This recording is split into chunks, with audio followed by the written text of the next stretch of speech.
Mic check, mic check. I think we're online here. Let's see. I think I'm a couple, maybe like a minute or two early. How's it going, everybody? I obviously can't hear anything you guys are saying, but there's a chat window. If you guys have questions or little comments to make, feel free to post up in there. I'll kind of be watching it as we go along here. As I wrote, you guys probably know, this is my first time streaming, so we'll see what happens. I've never done this before, really, so this will be a learning experience all around, I think. I don't know how it's gonna go because I haven't actually tried making the thing that I said I was gonna make, so we'll see what happens. I think this will be a good insight into the fact that, you know, everyone struggles trying to make things, and we'll see how I actually think about going to make this. So all I've done is I've only thought a little bit about how we might approach this just after seeing the original video, and I'll play it here in a second. So there's quite a few elements. I think Nick Barker did I think that's his name. Yeah, Nick Barker, shout out to him for raising this whole discussion in the Notch channel about making something similar. He basically made this thing in Stardust. So I'll play this real quick. It's pretty crazy. To like a heavy drum and bass track.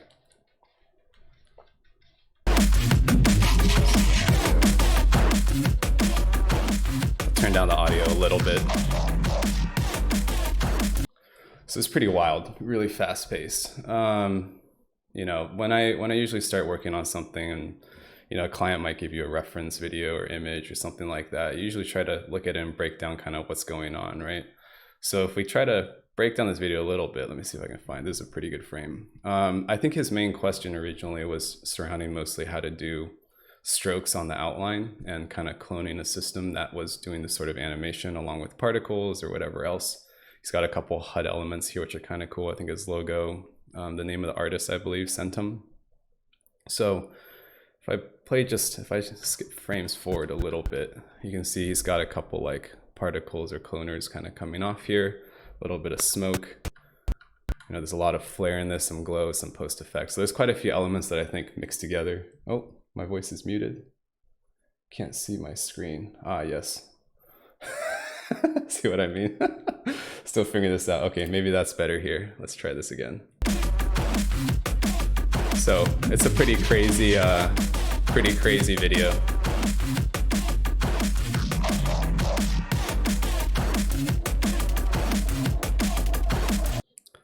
Right, so let me start back a little bit. There's quite a few elements going on, right? He's mainly got this cloner. I think most people are trying to figure out how to clone these sort of strokes that he's got animating.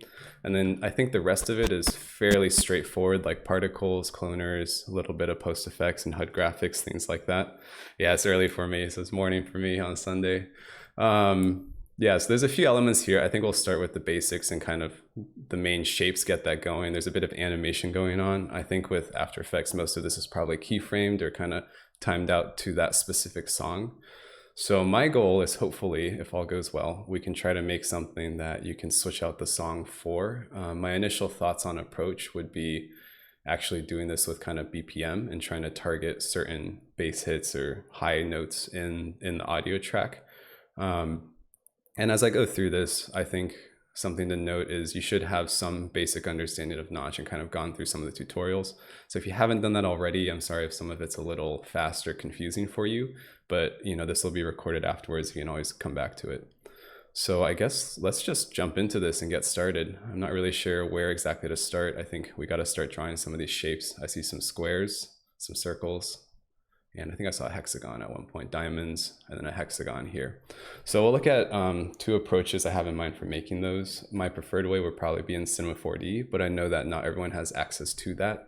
So Blender is a good tool that could also make that work. And I think recently I figured out a way to do this with just nulls and the spline node inside of Notch natively, so you don't actually need another tool. It's not the most intuitive to do, but it works. So I've got Notch open here. I'm going to go ahead and load in an audio track that I don't know if I can use a Centum track because I don't want this to get taken down, but Bent so kindly provided an audio track that he made last night, which is kind of crazy. So let me see if I can just get this to play real quick. Cool, we have audio. So usually when I do stuff to audio, I like to pop up with a little sound. If I hit this waveform here, it shows me the waveform of the song. And this holds up through your timeline and wherever else. So I find that really helpful just to be able to like see the waveform as I'm working. So I'm gonna, yeah, we got the sound notes. Let's try drawing some shapes, right? We probably got to load in a square, circle, stuff like that. So I'll pop up in Cinema first because that's generally the easiest way I found to do it. And I'll just load in like a simple hexagon or something. And then we'll try switching that out for some of the notch tools. I think the hardest one to make in just notch natively would probably be the circle, because you have to like, yeah, so like I'll show you, but when you scale nulls and stuff, it affects how the spline draws and how it interpolates. So we'll try some of that out in a moment here. So let's see how long this takes to open. Probably should have opened this up in advance. See some people saying hi, Wales, UK, Croatia, Sussex, crazy, all over the world. So this one I chose this time because Nick Barker is in the UK and he kind of asked about this one and he started this conversation. So I figured I'd do it at the time that he asked for. In the future, I want to do more of these. So if people have other challenges or things that they find, you know, difficult to make, you guys can watch me struggle through it hopefully again. Yes, I do plan on posting the DFX after, Kenja asked. So, you know, have those discussions in the Facebook group. I'll probably try to pick out some that generate more discussion or are more interesting, different than ones we've already done. So we'll kind of go from there. I see someone note an extruded ring. So the tricky thing is to actually draw out some of these outlines. You need to work with a spline for this to work. So you can have an extruded shape, but I don't think Notch has like a slice capability, right? The ability to like change how much of it gets drawn. So from what I know about the tools, I think splines are probably the easiest. So with Cinema, you literally just go in here and you pick the spline you want. So there's our circle, there's our hexagon, there's our square, like super easy, right? So I'll just take these three shapes for now and try to bring that in. With the circle, I can see a little bit of this edge here, so I might add a few subdivisions or something. I think it's this uniform, yeah. So we'll go up to like, I don't know, let's try 30. That looks pretty good. So one thing with bringing cinema files into Notch is that you kind of have to make these things editable. Like if you bring it in like this, the splines aren't actually going to show up. Maybe I can try that real quick here. So let's go to Nick Barker here and we'll call this just splines. So if I import that file, I haven't made anything editable. This probably won't work if I remember correctly. So you can't really see the splines, which is unfortunate in the sense, well, it doesn't actually make any splines. You don't have any info here. But if I make these all editable, so now they're kind of spline shapes that don't give you the same procedural controls anymore. And I reload this. So now you get a spline. You just have to check show spline here. You see I'm getting something here quite large. So there's our square. This is end side. I should have labeled that. This is our hexagon, right? And then here's our circle. So great, we got some splines. These little tick marks that you see, these are kind of like vertex normals. It's a sense of showing you which way the normal is facing. And we'll get into that a little bit later. That actually has a bigger impact when you make the splines natively in Notch. So I'm gonna hide this for now and just show you guys how you might go about making some of this in Notch. The spline node draws a spline from these inputs here. It basically looks at multiple nulls as points or vertices on your spline. So if we try to draw a square here, let me just add a few nulls. So there's two nulls right there. You're starting to see a little something. If I move one in the X, let's say we go one in the X, and we move the other one, -1 in the X. So right now it's trying to draw a spline from, so the vertical or horizontal order matters. It's gonna go starting from this null here at +1, and then draw to this one at -1. And I struggled with this for a long time. You get like these curves, like it doesn't draw a straight line. And this is where your vertex normals and things like that start to come into play.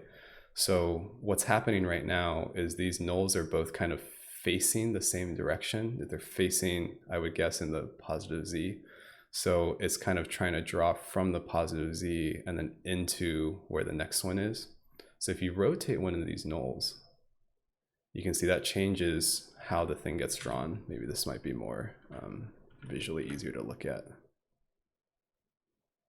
So you can see it's kind of drawing in the direction of our positive z. So if I orient this -90 kind of towards the next point, and I take that other point and I orient it the same way, you can see now we get a nice straight line. Oops. So you would basically do something like that and draw a square, right? So if I just try and finish this train of thought, let's actually try and draw a square. Maybe I'll try to make this whole thing procedural so you guys don't have to do this in Cinema 4D. This might take a little longer, but so these, let's go +1 in the y. These, let's go -1 in the y. So we have our 4 points. You can see, it drew a z, look at that. But our order is a little off. So if I rearrange these last two nulls I made, then you can see it switches the order in which they get drawn. And then I believe we can also close the spline, or I think looping. Yeah, so if you check this looping, it'll basically connect your last point with your first point. Is it the same workflow when importing splines from Blender? I'm not sure. I'm not a Blender user. I hear really great things about it. I just can't get used to it. Like I can't get used to the UI, and I'm already quite deep in cinema, so I don't really feel a huge need to learn another 3D tool. But hopefully some of you Blender experts out there can try it and maybe report back how it goes. Yeah, sorry, I have no idea. I just don't use Blender. So at these points, like what's going to happen with these splines a lot is you're going to play a lot of guesswork of like, oh man, which way do I orient this to try to get stuff to face? These normal little tick marks are going to give you some hint, but to be honest, it's not the most intuitive system. You can see here, even when I orient it, I'm getting a bit of a curve here. And so this is something I figured out really recently, is when you're drawing splines this way, the scale of your spline actually dictates how much this gets curved. So if I change my scale Z, you can see here it changes essentially your interpolation. So if I make this really large, it basically, imagine if there's handles, it's kind of like increasing those handles when you're drawing splines, and if you decrease this, it's decreasing their handles. If you go to 0, that basically means don't smooth it at all. It's basically linear, going linear between each point. And I think that's the way to draw our square here. So let me fix some of this orientation stuff that I was trying out. Actually leave this to 0. So if I scale Z on all of these and just go to 0, you can see it kind of draws a square here. One thing I am going to fix is the way that these normals are oriented. And when we actually extrude the spline, what happens is that looks at which way this is facing to dictate how the thing gets extruded. So if I just add that now, maybe I can show you guys what I mean. So you can see here it's trying to draw an extruded spline, but you're only seeing it on the top and bottom right now because it's trying to respect the orientation of things. And the other thing is the extruded spline also looks at the scale that you have at each vertex. There's this control here called, I'm trying to remember where it is, use control point scaling. So when that's checked, it's actually going to scale this extruded spline up and down as you go through each control point. So you can really with good control make a spline that like starts thin and gets thicker and gets thinner again. But I'm gonna uncheck that, and you can see I'm getting like some really crazy weirdness here. And part of this is because it's trying to orient this thing the way that these are facing. So what I'm gonna do is I'm gonna try to rotate these and see if we can get this to not look so flat. So you can see as you rotate these, it's basically turning this spline as well. Right, so I think the way that we want this is probably, if I can get all these normals to kind of be perpendicular to this thing, then I think that'll give us a good, so that looks like the magic combo there. There you go. So you can see here, if I turn this off real quick, all our normals are facing the same direction. And so this is good because it means that your spline, as you extrude it, won't actually get spun around or rotated. Someone's asking, will this video be available later? So I'll probably leave this stream up if all goes well. If it goes really wrong, I might have to edit some of it and then repost it. But you know, here's to hoping that it all goes well. So right now we've got an extruded spline to some degree. There's a little bit of weirdness here where it looks like it reconnects. Yeah, that's interesting. So I probably don't need it so thick. You can turn down this radius here. And you can see right there, we've started to basically draw one of the shapes that's in the video. So if I uncheck show spline just to hide that pink outline for now, this is a decent square, right? And so the question is now, how do we actually get animations to stroke on and off? So let's see. what you want to look at is you have this max visible age, fade front duration, fade back duration, and you can animate these to get the thing to stroke on and off, I believe. Oh no, sorry, spline time min and max, that's what you want. This one actually basically makes a taper. So when you do this animation, you can end with just like, as if it was just cut and truncated, but you can also have it fade, so it kind of like tapers up. So if I tune this, you can see that's kind of drawing that little spline right there. You're seeing this outline because I think I'm showing bounding boxes. So that outline was the bounding box for it. So you can see here, this is kind of how you could go about animating this potentially. So his shapes kind of draw on something like that. And this is going to draw from, you know, your first null here, this first vertice around and then end back at the end. And if you look at your spline here, sometimes something to check out as well is if you import a spline from somewhere else, I find it useful sometimes to normalize spline time, because what that does is it basically means the start of your spline will always be 0 and the end of your spline will always be 1 instead of some crazy number that might change based on the length of your spline. So I usually check that. I think in this case it doesn't matter because we're making it in notch. And so this is something that we can animate here. If we don't want it to trace the whole thing and only trace a part of it, we kind of have to animate these two things together here. I wonder if I can, it does them together. Okay, so I'm thinking like some chain of modifiers to get this to stroke around this square. And one thing I noticed too is in his video, he has a lot more kind of symmetrical strokes. So he doesn't have something kind of like start from here and circle all the way around. It's more so he might have sections or like two halves kind of animating together. Like this circle kind of animates both sides down. And I guess the quick and dirty way of doing this would be to just basically use the same spline, but have two extruded splines that trace in opposite directions or something like that. Or you could even make a copy of this whole system and just have them like overlaid and sandwiched. And visually, you probably wouldn't be able to tell because they'll just collide and run into each other. So let me try setting up a modifier chain to get this going. I think how I'm going to approach this is I might just get one shape going, and then it's probably going to get a bit more boring where I try to like get the rest of it going. But for people that are more advanced and a bit more impatient, this might help them get through the full process. Juan has a good suggestion too. What about the mirror deformer? That could work as well. That's definitely a good approach that we can try out. Let's see. When would that break though? Like if you want an animation that maybe has 3 sides that all animate in the same direction, then the mirror might not work. So there's probably a few different ways that you can go about this. You could probably also do it with a cloner. Like if you cloned it and then had the other one flip, or like 3 of them. Like if you just drew a single line spline and then cloned 4 of them, then you could get all 4 sides of this square. So you get really creative with it. I'm just going to start with an envelope as a basic control right now. And I'm just going to link this up to our spline time max. So as this envelope goes 0 to 1, that's kind of our spline outline. So the tricky thing right now is you need a separate one, right, to tackle this spline time minimum. And then there's a few ways that you could probably coordinate these two together. Like if I was just animating straight outright for the song one time, then I could keyframe everything. One technique I was playing with recently was with a delay modifier. So this is kind of an interesting delay value. This is an interesting approach. Delay gets a little funky because you have to, like it delays everything that you do. So if you start jumping around in your timeline, it'll actually save all of that data and delay it. It's not my preferred way of it working, but that's how it works right now. And you kind of set the delay with this delay time parameter. So if I set this to like 1/4 of a second, and let me pause this sound real quick. This still plays. Let me delete this for a moment.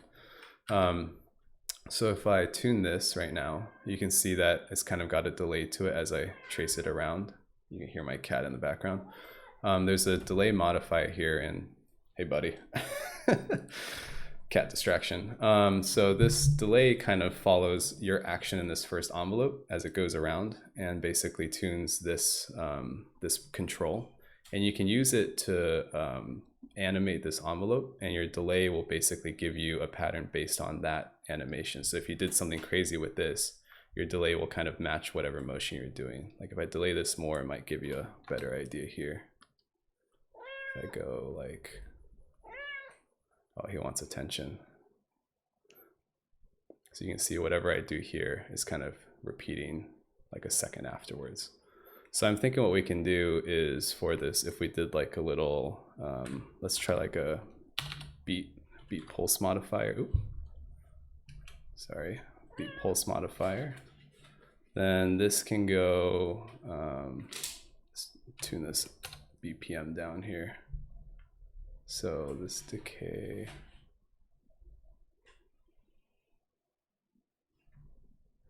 And let's tune down this delay. And now here's the kind of, oh geez. All right, Kitty, you need to get out of here.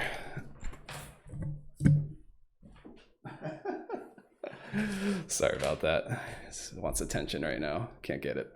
So you can see this beat pulse here is tracing it out a little bit. And as it jumps back to 0, this is kind of where it messes the thing up.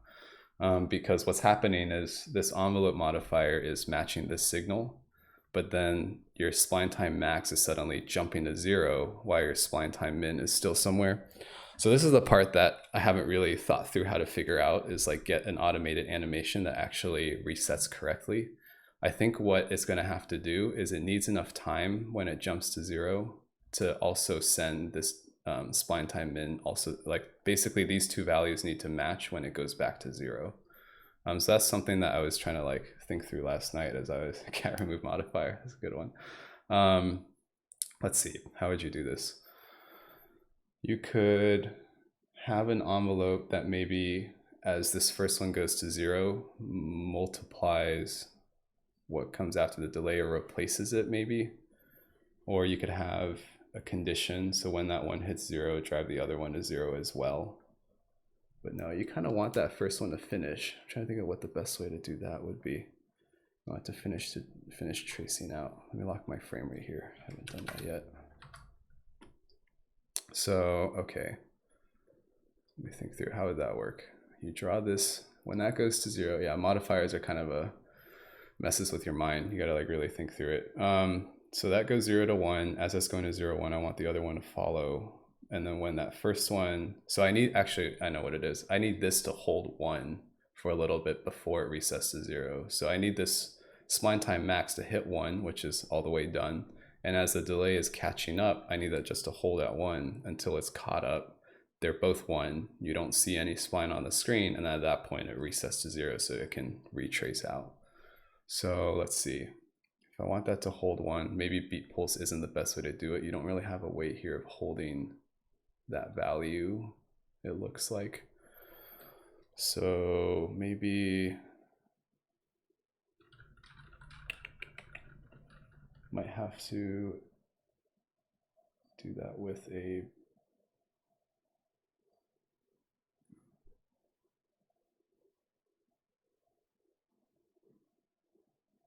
let me think. Combiner. I need something where it's like whichever one is greater.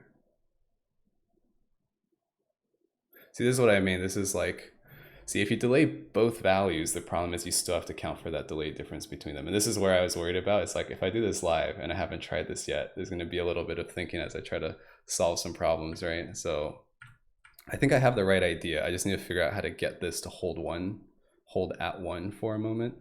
And maybe the right way to do that would be to have a second, I need like a, maybe like a saw if I combine that. With use a smooth envelope with a quick attack and short delay time. A quick attack and a short delay time. Yeah, the problem with that though is when this goes back to 0, your smooth envelope is also, it's gonna slowly go back to 0 instead of suddenly back. What about a step with an ease? Step with an ease, I'm not sure I understand.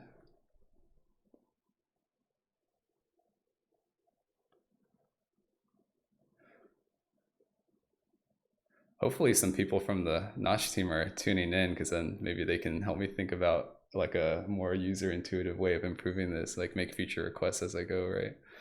I'm thinking if I can combine these two, like if I offset this square. So right now this is running at 30 BPM, so that's once every 2 seconds. So with this, if I go once every 2 seconds, basically if I can time this square to kind of hold for a moment after this beat pulse before it resets to 0, I think this might work right now actually. Oh, so close. Add, okay. Let me see. Okay, so I think this needs to,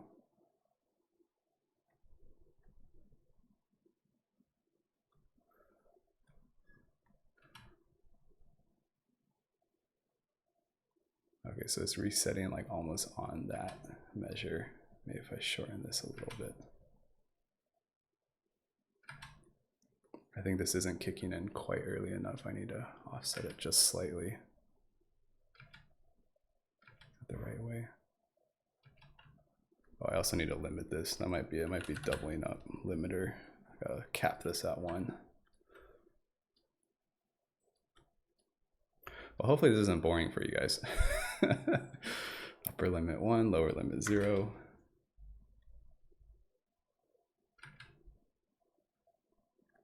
Let me reset this time offset.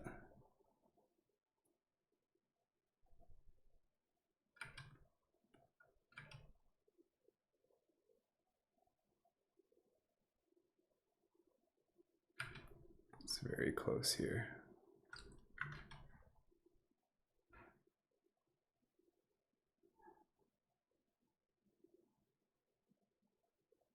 Gradient ramp. You guys know all these things I don't know about. What is a gradient remap modifier? Oh, I have never seen this before. That's an interesting suggestion, Daniel Williams. So how does this work? You just draw a gradient and that dictates how it... No, this is like you're feeding in a... Okay, when in doubt, pull up the manual. Let's check out this gradient remap modifier. Maybe we can learn something here. So let's see. Manual.notch.1 gradient.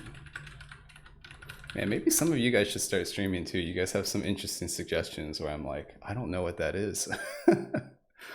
This node remaps incoming values based on a user created gradient. Okay, values outside of 0 and 1 are clamped. So gradient used to remap values. Double click on the visual gradient to create a new node at that position. Click and drag on a node to vertically change the position of that value.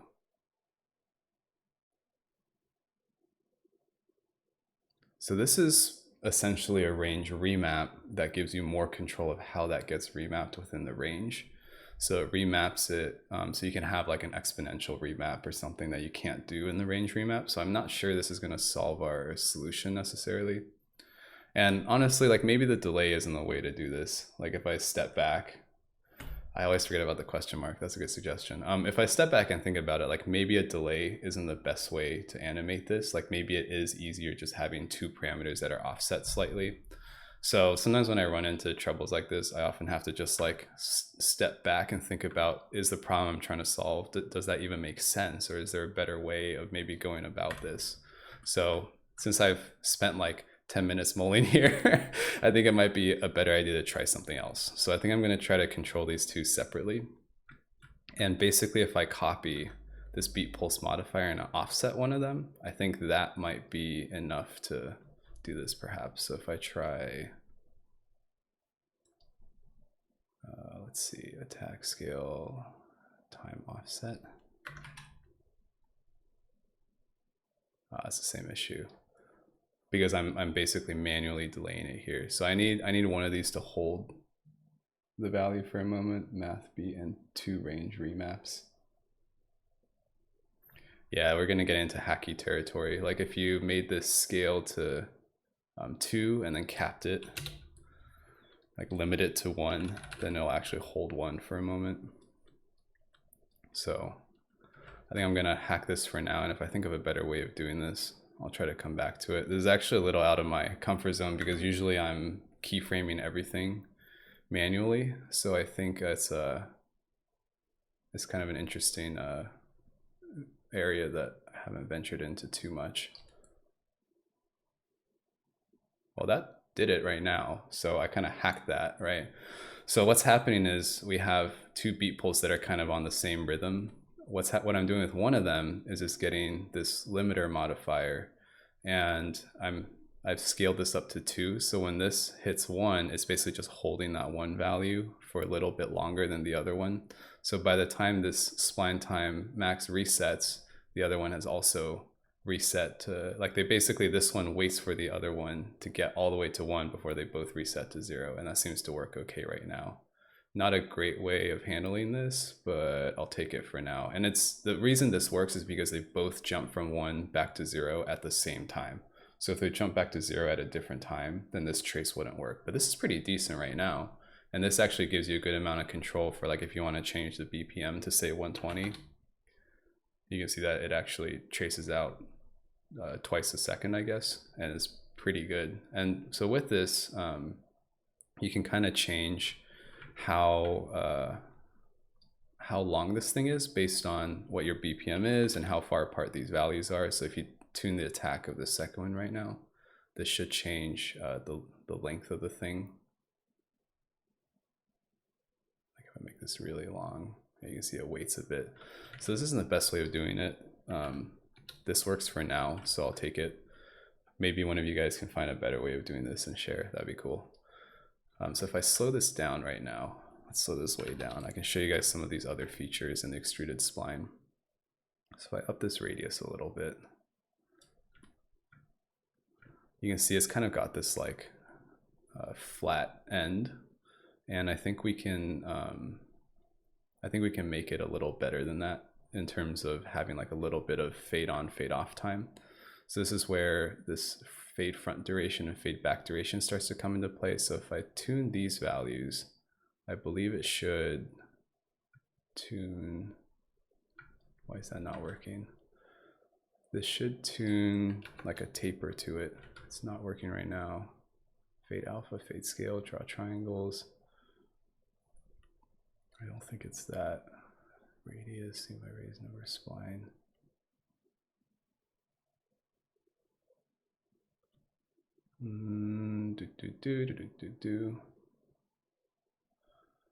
Well, I don't have the fade working right now. I can at least fix this kind of edge. I think that's kind of a culling thing with the material. So I think I need to make this double-sided probably. There we go. So you can see the front and the back. This isn't a super graceful spline right now. So with these spline segments, you want to watch out that you're not doing too many.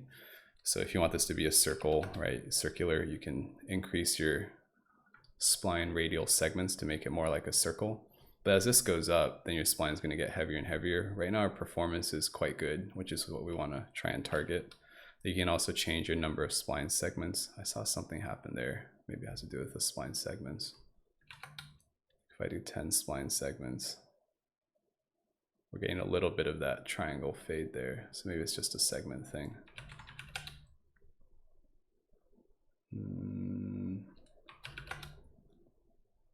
Wow, this is crazy. People all over the world. Hello from Russia. Amazing. Okay, well, I probably won't dive too much into this. This should work. I don't know if it's just with the way that I've made the spline or what. But I'm going to set this back down to 4 and leave that at 100. I think that's pretty reasonable if we keep our radius low. Kind of like a really nice fine line work there. Maybe a little thinner than that. There we go. We'll keep something like that. So if we try to make this symmetrical now, make this a little more appealing rather than just this like kind of boring square from one corner to another, what we can do is we can, someone said the mirror deformer, we can try that real quick. This should be probably the quickest way of doing it. So you can see there, it's mirroring from this corner and then where they meet. Oh, that's kind of crazy. So that's what I was kind of worried about with this mirror deformer, is it actually affects the mesh, and you can see it start to get kind of weird where the mesh kind of combines and meets. You see it's like drawing these weird vertices. Like if I move this out, see, you're gonna get some weirdness with that. So I try not to I try to avoid techniques that actually edit the mesh because you'll often run into weirdness like that. I think maybe a better way of doing this might be to basically make 2 copies of this. So there's 2 ways you can do that. You can copy this whole system. Another technique I've been playing with is actually using multiple nulls. It's actually kind of like a manual cloner, you can think of it. So if I make a null for this, and I make a second one, and with the second one, let's say I scale -1 on the X, you can see I've actually got 2 copies of it now. And what I really like about this technique is you don't have to copy this thing and all the other like inputs and stuff, but you can just make as many nulls as you want in terms of copying it. So you could have one null like offset way away somewhere, or like somewhere really different. You can scale that one down and change the size of it. And that way, when you make a change here, it affects all of the copies that you've manually made, instead of you having to like select all of your extruded splines and make that change. So it's something that you can play with a bit. I personally really like copying things with nulls. I think it's a really clean way too, in terms of your node graph complexity. So right now, this doesn't look half bad. I think this might look better in a diamond shape because we're kind of starting in this corner. And you can see like with these nulls I've made, it's way simpler to just make the thing in Cinema and import it. But I understand that, you know, not everyone has access to that tool. So with this, if we try and rotate this, I think I'll take this original null here. So this one's the copy, or no, this one's the original, that one's the copy. Okay. So I take this and I rotate it 45. There we go. That kind of gets us towards that diamond. So let me see which one's which. Oh, see that? So the one issue with the nulls is that when you disable them, it doesn't actually disable the thing that it's doing. You have to actually disconnect it for that to work. So this one's tracing from the bottom, which is the way that I would like it to go. So I would like this other one to also trace from the bottom. So I think I have to rotate this the other way. There we go. So now we should get this nice symmetrical trace out. So that's pretty cool. This is, oh, they kind of like overlap a little bit there. I see. So one way to solve that is we could cap both of these beat pulses at half, so they only trace half of this square, or you could make 2 separate, you could change the spline so that it only does half of it maybe. That might be a better way. So I turn off these second 2 points in the spline. Oh, I see it loops back. I would want the first 3 points and have it not to actually close, so don't loop. I think that's in the spline here. Turn off looping. Oh, weird, that seems to have impacted something here. You know what, that kind of looks like the fade front and fade back. Okay, so I just learned something there. The fade front and fade back doesn't work if your spline is looping, apparently. It looks like your spline has to have a discrete start and end. So I don't know if you guys can see that, but if I make this a little bigger, you can see it starts out really thin here, and then it ends kind of thicker here, and that has to do with your fade front and fade back. So fade back is why that's so thin. The fade front of 0 is why that front is so thick. So if I make these both 1, you can see it'll get thicker and then it fades again at the very end there. So this is kind of a cool technique if you want to give it a little bit of like dynamic radius as it draws up and down. So as it draws up, it basically gets thicker at this point here and then gets thinner again. And you can, I think, push these values to crazy amounts, but I believe the maximum is supposed to be something like 1. So that doesn't look half bad there. So if I keep this for now, we've got kind of a trace. And then the key bit that Nick Barker was asking about was actually cloning these systems and then emitting particles from them. So let's just walk through that process real quick.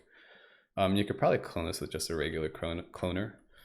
You could also clone it with other types of cloners, like if you wanted to do, like, I don't know, like clone to mesh or something like that. But a lot of his patterns were quite repetitive in this kind of z-axis. So I think we could just do this with a basic cloner.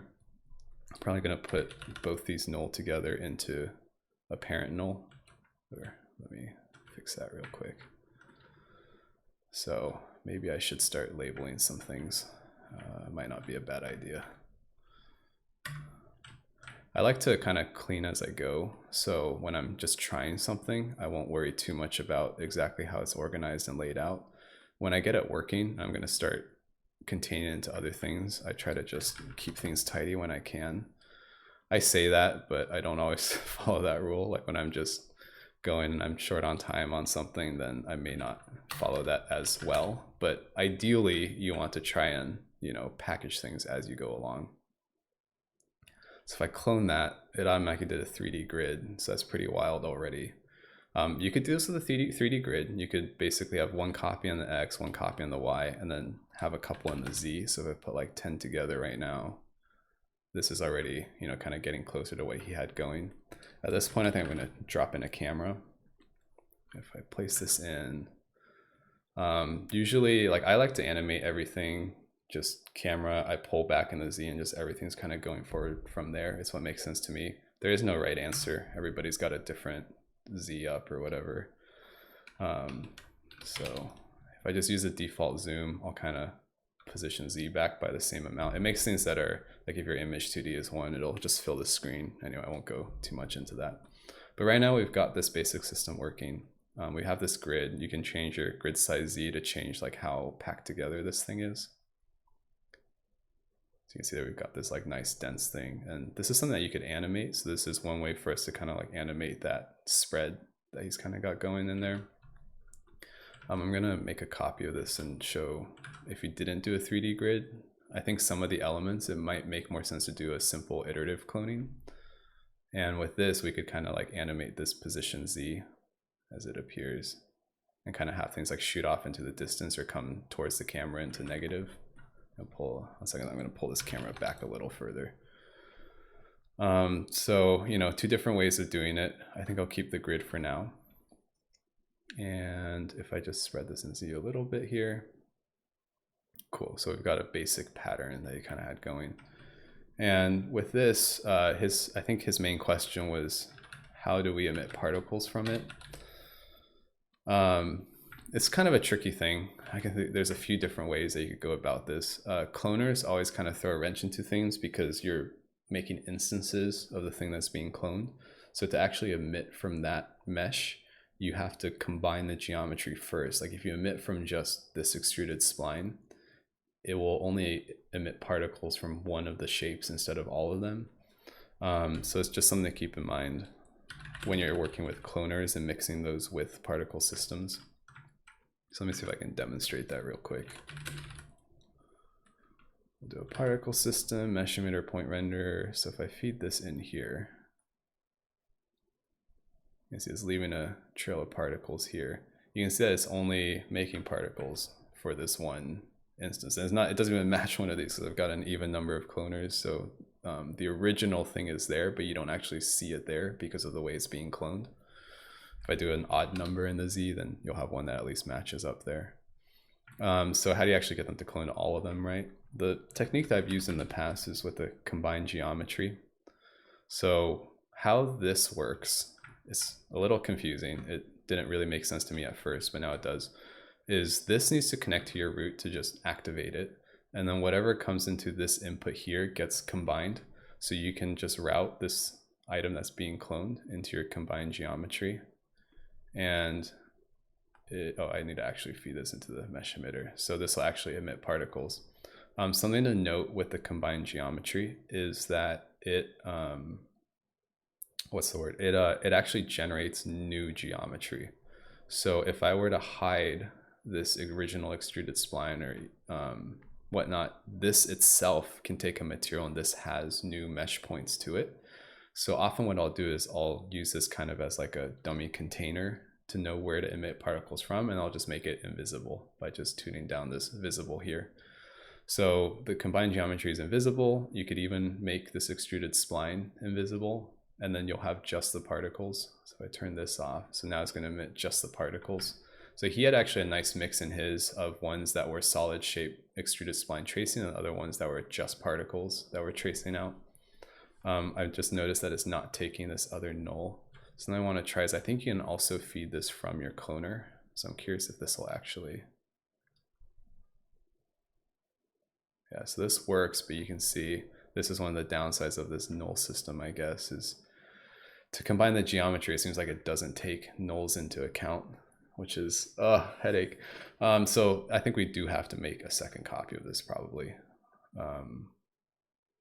for this to work. That's what it's looking like. Oh well, here we go. So actually, I'm curious if we try doing a mirror deformer on this now. I wonder if this will actually. Oh, I hit it. That's why I can't see it. I wonder if this will actually work with a mirror deformer now, because I don't have as much colliding mesh potentially here. Oh, it looks like that's getting rotated.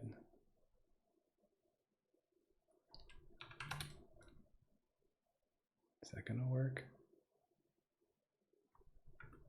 Doesn't look like it.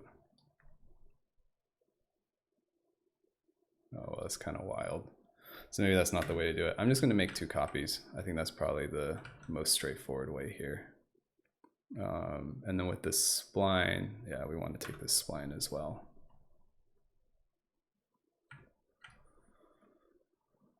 So yeah, we got the same 3 nulls, and then actually we could probably use these same nulls again.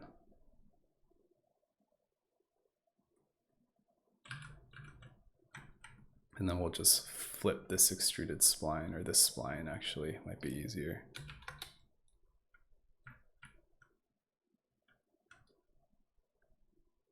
Oh man, this is quickly getting messy here.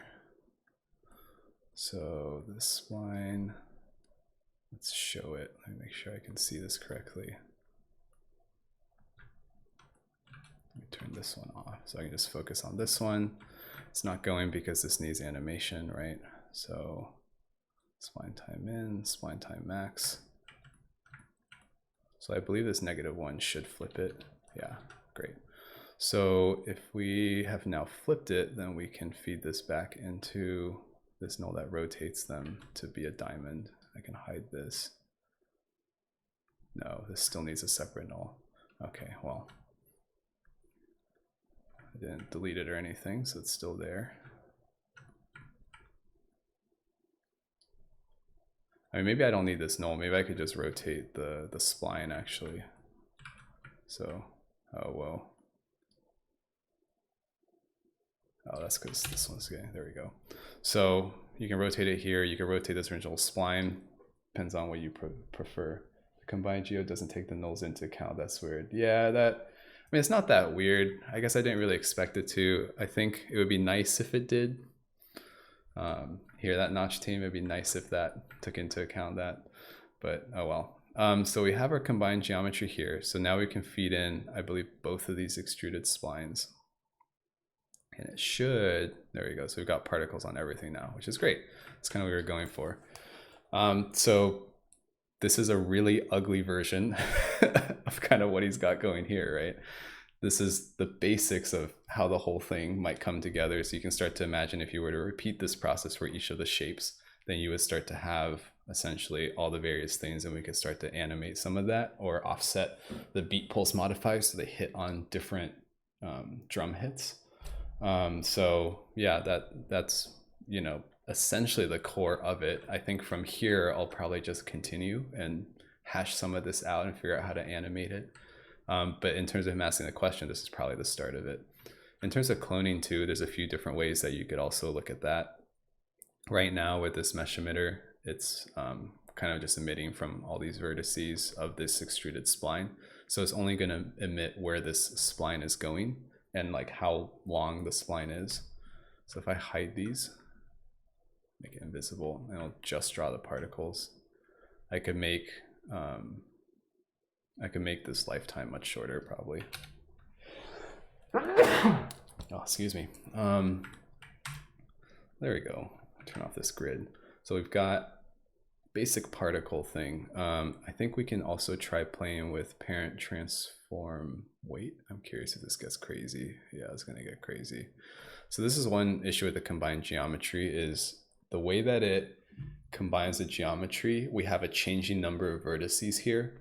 So the problem is, as the vertices change, the particles don't know which one to follow, so they're going to jump around like this. I think we might have to go with like a polygon approach. And even then, that's not stellar, because I think they kind of get confused as to which polygon to follow. Edges is going to have the same problem as vertices. It seems like polygons is probably the most forgiving one.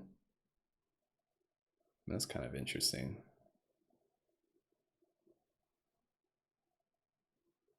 It's kind of cool, actually. But for now, I think I'm going to let the particles be for a moment, because when I watch this video, there's actually not, like the particles kind of just do their own thing. They get emitted from this whole line, maybe even from the spline, but you know, they're not actually following the way that it's tracing the hole out. They're kind of like an added effect. I think the core of what makes this visual so cool is the cloning of these spline systems. So if we can animate some of this to like expand on the beat, and then also to kind of like trace on and off as it's just doing right now, I think that would get us most of the way there. And then we can look at adding some of these cool particle effects at the end, I would say. So let's make some more shapes, I guess, and make some variety and start animating stuff out. Maybe it would make sense to animate one of these first, and then that way we can copy that a bunch of times. So I'm going to turn all that off. Turn these splines back on so we can see them.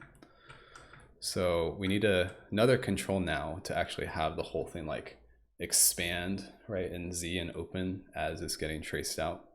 So if I just take another one of these beat pulse modifiers, and maybe we do like a, let's see, we might want to map this to this cloner here. I would say this grid size Z is probably the one to target. So if we set this to some max amount, like, and we make this one like a multiply function, then you can see it's actually kind of spreading out with this hit. With his, it kind of spreads out really quickly and then has a taper off. So I'm wondering if maybe it would make sense to have this go into a smooth envelope or something, with a, or have a really sudden attack and then a longer decay perhaps. Oh wait, but the decay would go back to 0. So we need a, I think a range remap is probably the better way of controlling this here. So we feed this into grid size Z, then this range remap can basically control how this thing gets expanded or shrunk. So if we go add here, so right now this is going really fast to 1 and then slowly back down to 0. So I think we want kind of a ramp up as it expands, kind of like on the beat as it's getting traced out. And with this range remap here, I might set this grid size to 0 so that we can range remap this up, say to like, let's just go extreme to like 20 here. So you can see as that beat pulse hits, this thing starts expanding. So now we just need to like coordinate it together so it kind of starts expanding at the right time. I think with this attack, this could probably get offset in time now, so that, am I offsetting the right way? No, I think I'm offsetting the wrong way. Okay, well, there's something. It was all too slow. Let me step this up to, let's say 30 BPM here.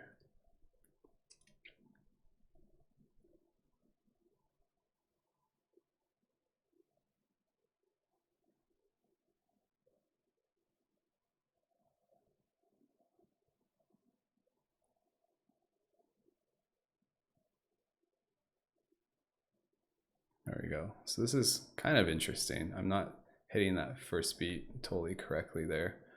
I think this may suffer from the same issue, like it might also need this limiter modifier as well.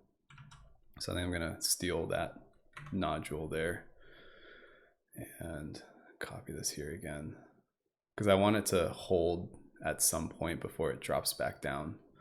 And you can see there's a lot of tweaking that probably needs to happen with the exact motion of this. It's usually why I prefer to keyframe things, but in the effort of trying to make this more procedural, depending on the track or the BPM you want to switch in.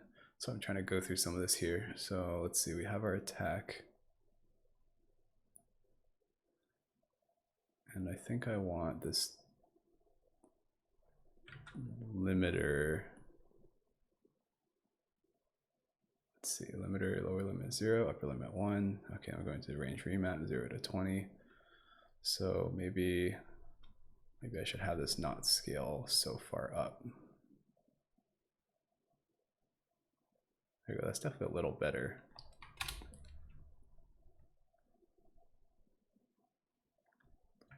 I think this thing's drawing on really quickly, so I think this can draw on a little slower perhaps.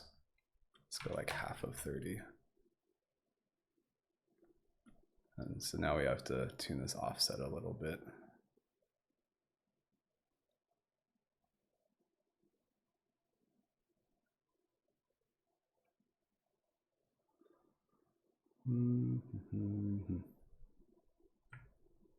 Closer.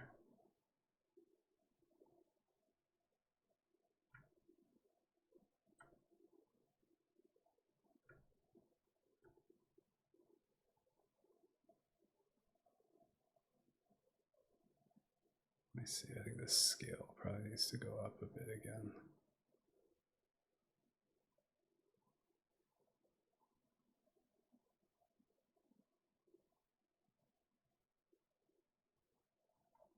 Hope you guys are enjoying watching me struggle through this. This is definitely not as polished as my tutorials usually are.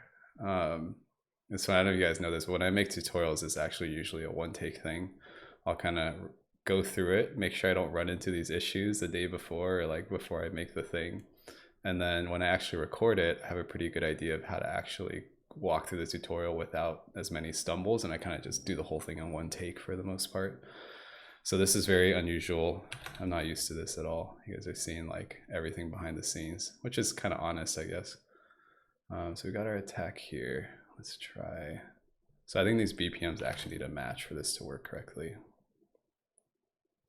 Yeah, so that's definitely better.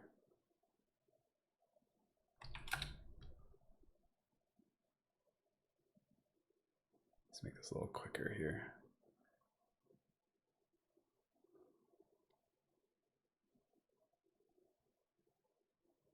That's not bad. I think right now what's making this look strange too is our camera's probably just too far. Like I need some of them to pass by the camera. Like we step out here, we can kind of take a 3D look at what's going on here. And then something I'll do that can be helpful is you can actually, I think there's a way to show bounding boxes while playing.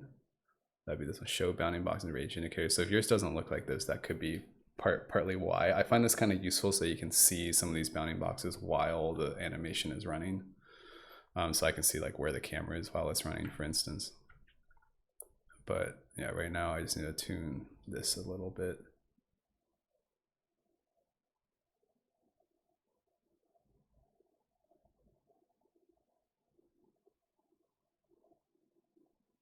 That's not bad there, actually.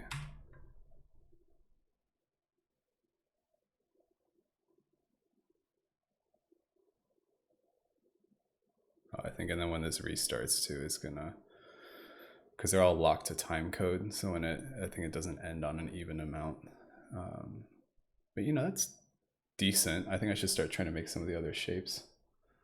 Someone says, no pressure, it's nice to see issues trying to be solved real time. That's good. That's what I enjoy most about EJ Hassan Fraz. He shows a few roadblocks along the way, how to find the right one. Yeah, but I think what I like about recording them is, you guys don't have to, like, I feel the time pressure, you know, when people are just sitting there waiting. It's like, what do I do? But, you know, it takes some of that pressure off, which is good. But hey, I like a challenge. So I'm going to make a copy of this. Let's try making a hexagon now. I'm going to just disable, I'm going to hide these for now. So if I start with one of these, I'm just going to connect this to the root so we can see what's going on. I'm going to try to make basically 3 sides of a hexagon now. So I'm going to try to have it maybe start from a point here, hit a point there, then a point there, then a point there. So we need like 4 nulls to do that, I think. So I've got these 3 right now. So I think we can reuse these. And if we start our first one in the middle here, so if we go 0 on position X, Then the second one we want to push up in the Y a bit. I don't know what the exact math is for this hexagon, but let's just guess and check, I guess. 0.66. And then we need a fourth one now here. So this one needs to go to 0. Oh, so that's half of a hexagon. It doesn't look perfect. I think these need to get shifted a little bit here. So if I look at these four together, I mean, that's pretty decent. That looks mostly like a hexagon to me. Like with this one, I could just show it real quick as I develop it. Does that look like a hexagon? Looks a little long on this. I think, although this is technically the middle point, I think we could maybe push this over a little bit and leave a slight gap. I can't remember if he had that. No, his connects up here. So maybe, I think these two are too far out for a hexagon to make sense. I think these two need to come in slightly here. And I don't know if you guys know this, but when you draw this, when you drag these sliders, if it's like too sudden, if you hold down control, it lets you get like much more control. So you can do like a really big movement first. Like, so while you're dragging, you can suddenly hold down control and it'll modulate it a little bit for you. So that's I think a nice technique for getting things in just right. And I think these need to push up and out slightly as well. I think it's too far. Maybe it's okay. I think I'll just leave it and go back and forth on this a bit. Oops. Kind of have to try it and just see what happens. Yeah, I'm curious see what you guys have made as you're following along here, if you are at all. So let's also just show this other one so we can see kind of both together. I'll also just show this one for now. I mean, that's a pretty decent hexagon. I'll do like that maybe. All right, that looks like a hexagon, I'd say. So take these two. Let's try seeing what it looks like animated. I mean, that's decent. This one I might try to switch up, like maybe we should draw from the top instead of from the top to bottom instead of bottom to top. And this is what I like about making it in Notch is you can rearrange these really easily. So right now this is the bottom, then the next point, next point, next point. If we rearrange these, so we just invert the order, then it draws top to bottom. So pretty handy. As I was rearranging it, this looks like it did some cool stuff too. So you can make some, you can like make a bunch of nulls and points that are in a geometrically pleasing way, and then just like rearrange these and see what you get. So once you have one system set up, like that's the hardest part, then it's really easy to, iterate on that and tweak it as you go, instead of having to like hop to cinema, draw the spline, see what happens. So because you have control of each vertex, I think it makes it quite handy for experimenting with. So let's also clone this one, right? This one, instead of a grid, I'm gonna do a normal iterative cloning instead. So I'm gonna kill these two. So, it gets kind of tricky like those. I don't know if you saw what I just did, but I'm getting the double image because these are connected to the root still, and they're connected to this cloner through the nulls. So just, be aware of, as you're experimenting things, I'll tend to like kind of mess my system up and then have to remember where I need to go to fix it. So right now, these are getting rotated at a weird angle, which probably doesn't need to happen. Yeah, so I don't need to rotate them this time because I didn't draw a square. I actually drew it the orientation that I wanted in the end. And then we're feeding into a null, and then we have a cloner here. So this time with this cloner, we could probably animate this in -z, so it kind of comes at you a bit. So if we take the same BPM range remap system we had here, and we go negative with this range remap, then this will kind of shoot out at you. The timing's a little weird. Let's see.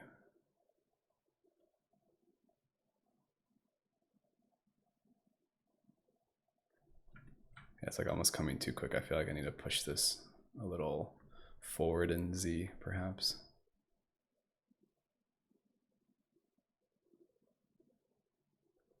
I mean, that's not bad right there, actually. And one thing that I think is interesting about his system too is he's got these like fainter lines. So you have this like main trace, but then you also have I mean, I wonder if those are particles actually. He's got like this kind of thin trail of particles that this extruded mesh is leaving behind. So you could either just draw another extruded spline to make these additional lines here. I mean, I guess they could be particles too. I think some of these are solid enough that they look like extruded splines to me. So we can add some of that. Maybe I should try doing the circle first so I can show you guys some of the spline and circles. So Nick Barker says they are particles. So the problem is I think you need quite a few particles to get them to look that solid. So we can try that in a moment, but let me draw this circle first. I know that is a little different than the splines we've been drawing so far. So make another copy of the system. Might as well just keep it going. And then with this one, so this gets a little different because we can't just depend on these scales to be 0. You actually need to use the scale correctly now in order to draw the circle accurately. So with this one, so there's the hexagon we had going. 100,000 particles, crazy.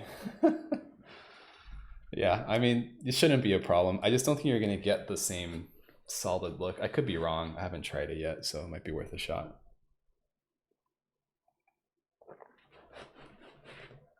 Personally, I would try to drive this from the same beat mod so you can speed it up or slow it down and it all stays at the same time.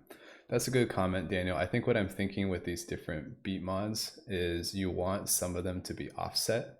So you can have some of them target the bass and then some of them target like the snare. And then if your bass is uneven, not like a 4/4 house beat, then you can actually have the offset target each of like the separate bass hits as they go in time. That's kind of how I've made some of my VJ loop packs, is with beat modifiers that are just cleverly spaced. So if your bass hits every beat, for instance, that would be, you know, say like 120 or 60 BPM, and maybe your snare is every other. So then you can have that one be 30 BPM and like offset to the right amount so it hits the snare. So you can do some clever stuff with the beat pulse modifiers. These won't be like audio reactive, obviously, but I think if you can avoid doing FFT, you'll generally get a cleaner result if you manually target the beats that you want to hit. Anyway, let's make this circle. So I think you should be able to do this with just 2 nulls. We just have to tune the scale, and I think showing the spline can be helpful for this. So if I increase the Z scales of these nulls back up to 1, we basically have to fiddle with the rotation on these. So let me just 0 out all the rotations. Okay, so you can see on this is the first null we've got here from the top. So on this null up here, you can see that it's kind of trying to draw in the Z direction. So if we rotate this to go sideways here, -90, then we're starting to get that. And with this bottom one, you can see this kind of coming in from the -Z as well. So if we rotate this one the other way to 90, then you can see we're starting to get a circle here. And this is where the scale comes into play. So as you scale the Z, it's kind of like drawing that Bezier curve. You can think of it. And I don't know what the correct value of this would be to draw a circle. There's probably some math behind this that would make it perfect, but I'm just gonna kind of eyeball it here probably. Let's try 4.2, that looks pretty close. We draw both of them. If we draw both of them, let's see if it looks like a sphere here. So we've got that one, we've got this one. Maybe let's show the spline for a moment. So it looks a little fat right now. I think these could maybe get scaled down slightly. So there's some new audio. Oh, here we go. Ben's dropping the knowledge in the chat.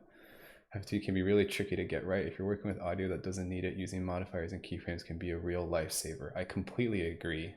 Like, whenever I have the option, I'm pretty much always keyframing, because once you get the shortcuts down for keyframing, it goes really quick. And I could potentially show some of that, but the idea is once you keyframe a couple envelopes, you can copy paste them for each beat you want it to hit. When? That's the question. Oh, Ben, you're gonna get a lot of questions and requests in here. You gotta be careful. So we've got these nulls. That's not a perfect circle. I'd say it looks pretty decent. You know, I'm not going to spend a huge amount of time troubleshooting that, but maybe what we want to try to do here is let me see if I can get these nulls to point the right direction without screwing up this spline completely. As you can see here right now, our bank is basically dictating which way these normals face. So it seems like this other one needs to go the other way. There we go. And so we just got all our normals facing the same way. I don't know if it actually needed it, just a little OCD, so I figured might as well. I'm gonna hide these two splines now. So hide that. And so we've got this here, and let's try seeing what it looks like animated. Tune that back down. There we go, we got our circle. So if I check back to this reference here, he's actually got kind of like quadrants almost. So one traces down from here to here, one traces there to there, one traces there to there. Looks like you could probably mirror this as well, 4 ways potentially. I mean, I don't think I'm going to try to make 4 copies right now, but I'll probably just leave it something like this. Maybe have, I think would be a good way to do it easily. You might have to make 4 extruded splines for that effect to work correctly.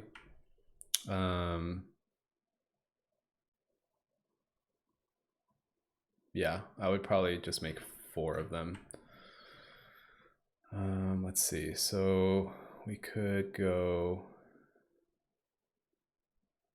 yeah, if we rotated these, let me see. Let me show this spline again. So I rotate that 90. And if I rotate this other one, also 90, then this isn't exactly what he had going there. But let's see. I mean, this could be decent. I mean, you could also just have this start from halfway. So instead of going all the way to 1, this could stop at halfway point. So these envelopes could, if you scale these down to 0.5, they'll kind of just draw to 1 point there. So you don't have to use the whole spline you made either. You can just choose to use a section of it. So if I rotate this a little further, actually, if I rotate these back, I think that's kind of what I wanted. 0. Yeah, I mean, that looks pretty decent there. That's pretty close to at least the top portion of what was going on. It draws from the top and it's on the sides there. So if I make a few more copies of this, I should have just made these all the same material, but do another one here and another one there. I think here, let me just do one at a time. We can connect this up, connect up these 2 splines. We'll connect up the animation. And then this one needs to get rotated. So let's go 180. There we go. So we have 1 there, and then let's just do this one more time. Yeah, one thing for the newbies out there is don't be afraid of having a lot of nodes. I was definitely scared of that when I started. You get over it pretty quickly. You can have a huge amount of nodes, and it's really not an issue. Just stay organized. I think that's the key. Cool, so we have, wait, why is this one not? What did I screw up here? Got our 2 nulls, that thing's linked up. Oh, I need to rotate this, that's right. It is rotated. Oh, there we go. This needs to stay, is that it? No, that's not it. Show the spline, okay. What am I doing wrong here? Ah, there we go. Oh, this needs, wait. Oh, flips. Let's see. Is it negative 180 that I want? Let me hide these other ones. Sometimes that can be helpful too, hiding the ones that you don't want to see that are confusing you, like these are right now. So this one I want to flip. Wait, something's going weird here. Oh, I know what's going on. So one of these is flipped, and then one of these should not be flipped, but the other one is.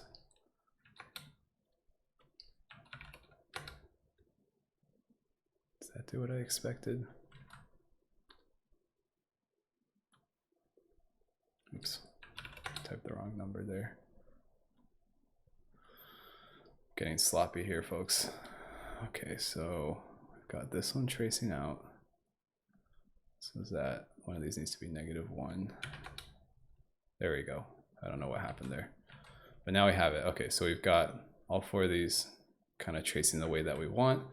Now we can look at cloning them yet again. I'm going to kill all these root connections I had going here. And one thing I've been kind of learning as of late is I've been trying to avoid, I'm not doing a good example of this right now, but it's generally a good idea to offset like how you lay out your nodes in terms of categories and type of stuff like that. Yeah, it's like right now, if I want to select all of my extruded splines, I have to like control click on each one of them, which is not great. I just noticed that. What I would recommend doing in general is to just always try to like leave some way that you can draw a rectangle. So like right now with this layout, it doesn't take up any more or less space, but if I draw a rectangle, it's really easy to select all of my extruded splines or all of my splines here. You can also do that with columns. So, you know, you might want to, like if you have a bunch of stuff, like a bunch of cloners and effectors and modifiers and stuff, you can leave them in columns so you can really easily select everything in a column. You know, same thing here. I might just go ahead and do that for some of these because it'll probably make things easier down the road. And you'll notice that as I make these things, I like to copy paste what I've got going a few times. And when you do that, you want to really make sure you have the first copy right before you start making a bunch of copies of it, because anything that you need to fix now gets multiplied that many times. You'll see that when I offset these, I had to go back and do that. That said, if you find something wrong, always fix it as soon as you can, because the longer you wait, the more copies you might have of it eventually, and then it's more stuff to fix later. So here's our semicircles kind of animating out. It moves really quick. I don't think it needs to go as far.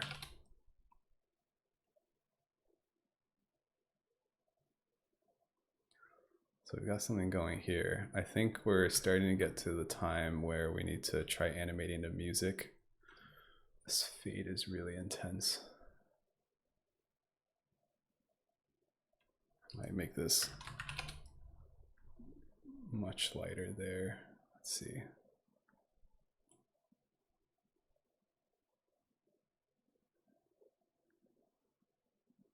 Turn this radius down a little bit.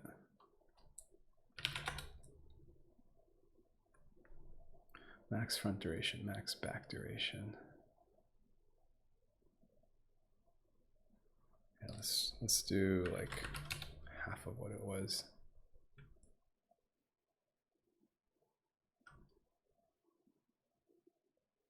I should save. I haven't saved in a second. Okay, 0.15.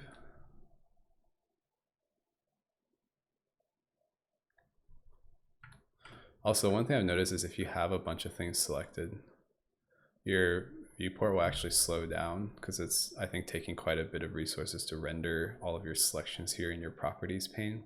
So if you ever notice that your viewport's like running really sluggishly, just make sure you don't have like a whole bunch of things selected, because if I select all of these, it's gonna chug here. Whereas if I unselect it, then it starts running pretty buttery smooth again. So when people are having like a software discussion here, you know, I move from Sketch to Figma, but I'm never looking back now. AE code base is so clunky. There's no way Cavalry exists. Yeah, I think a lot of people are familiar with these issues with After Effects and some of the issues with it. I think that's why a lot of people are interested in Notch right now, in all honesty. So the more that Notch can target some of these After Effects features, then I think the more likely you'll have people taking a serious gander at it. I mean, there's a couple things that I definitely feel like are missing in terms of After Effects capabilities. There's like a huge plugin market for After Effects, obviously, and the type features are just way better in After Effects than they are in Notch. I think it'll get there one day, so I'm hoping it happens soon. We'll see. Ben's listening at least. Okay, cool. So let's try combining some of these together, right, all together, and try offsetting some of the animations a bit. As you layer them, it's definitely going to look a lot crazier, because what really gives this piece its cool factor is just how, as you overlay the shapes, how they all kind of come together. And he's kind of got this camera shake going on too that actually makes it really hard to see exactly what's happening.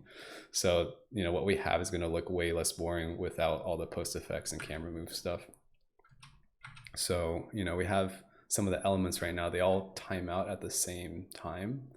So in the effort of just doing it quick and dirty, we can offset some of these right now and just see what it looks like. To control all them together, I might just wrap all the offsets into like an envelope so I can more easily offset them all at the same time, even though they have some different values right now.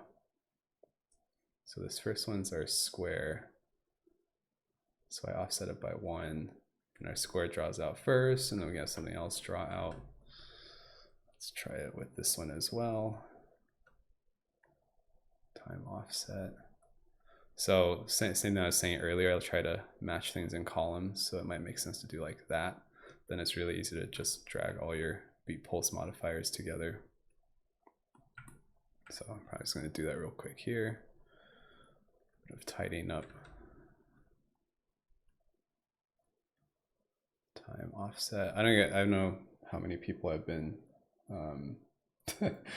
yeah, how long all of you have been using Notch for. There's a couple shortcuts that I'm kind of like, it's just second nature to me, but everyone may not be aware. Like you can now, this was huge, because I remember you didn't used to be able to do this when I first started using Notch. You can select multiple things and link an input to all 3 at the same time by either just dragging this onto the input, or if it's not available, actually dragging this over to the properties pane and letting go on the thing that you want to connect. So with this one, I'm connecting it to that time offset. So if it wasn't already available here, you just select them all, then drag it here and drop it on time offset, and it just links them all up. Super awesome. Did not have this when I first started using it. You spent so much time just like manually connecting, and you didn't used to be able to drag into the properties pane, so you had to double click, find the thing, connect it, done. Next one, double click, connect it. Yeah, it was a bit painful to say the least. So sound like an old man. You guys don't know how good you've got it. Okay, so let's offset some of these a little bit as well. That one's at 1, this one's 0. Let's go like -1. So now they'll kind of, some of them, a couple of them will draw out at different times. If I hide the bounding boxes, it might give you a little bit more clear. So this isn't super, this is like super rough draft state, but you can kind of start to see the motion come together. I'm going to fix this fade age real quick. I actually like it a little more extreme. Yeah, that's not bad. So, you know, you guys can obviously spend a lot more time tweaking this. So we've got some basics. If I bring audio back into the mix, let's see where we lie. That volume's not too good. I might turn down the audio volume just slightly here. Let me see. I could probably do it here. Just listen in the background. Okay, so this is quite quick, so we need some of this stuff to animate much faster. But once you have the basic template going, then it's much easier to kind of adjust it in. There's these kind of bass hits here. I might just skip some of this intro. Sorry, Bent. Just time offset this so it, oops, whoa, a little crazy there. Time offset this so it just kind of starts from where it drops. Because I think if we can do the drop, then we can cut away elements of it, and it should work great for the intro part. So you can see here, this waveform is super useful. You can see each of these bass hits here. It's a little uneven because it's a little D&B track, right? So you have, so every other beat here is going to be on the same time, and then that middle beat like I don't know audio, so I might be using the wrong terms, but that middle beat has like a slight delay in its timestamp every let me zoom in on this a little bit here, on every other beat. So this beat, is it this one? Yeah, so this one, this one, this one, this one, like that beat will always be on the same time stamp. So that's probably one that I want to target with one of these animations, since it's like a predictable, repetitive sort of thing. This middle one is the one that gets offset because of like just that DMB rhythm. So this one happens every, what you call it, bars, every 2 bars. This one kind of hits. So this one will happen periodically with this one, which will happen periodically with this one, and with this one, I think. So you know, you kind of have to like break down the track you're working on and figure out where the things you are, where the beats are that you want to target. This is probably one of the harder ones to do because you have these uneven rhythms in it, which makes DMB cool. But you have, say for house, you're gonna have a really predictable like 4/4 bass, bass, bass, bass, and then maybe a snare every other or something like that. So let's try and target this one first. I'm gonna turn off some of these so that we can just see. Maybe I'll try to hit that first bass with this hexagon, for instance. So we should have, why is that? Oh, I turned off the wrong one there. Let me delete some of these so I don't get mixed up later. Okay, so let's do the hexagons. So I forget what BPM Ben said his track is, but we can try to like figure out. The snare is on a fixed beat, so that's probably the easiest to hit. It's good to work with stems if you can. Yes. Yeah.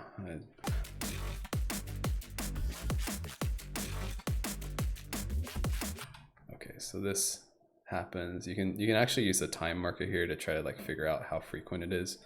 It looks like it's happening like 4 times. It's actually close to once a second there. Ben might just be laughing at me like going totally wrong on this. But we've got, okay, he says it's 175 BPM, which is pretty fast. But let me, I mean, he's probably like crying as he's watching me struggle through this now. Why is that one tracing out? Extruded spline, the clone, oh, that's why. Okay.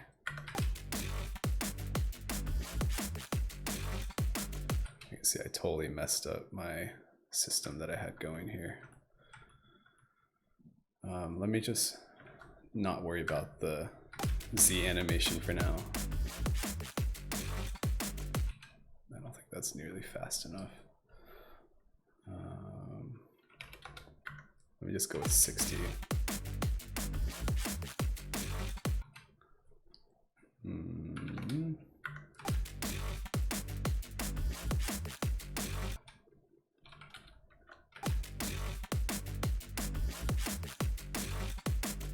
I mean, that's pretty close, right? That one bass hit is almost like 45 BPM.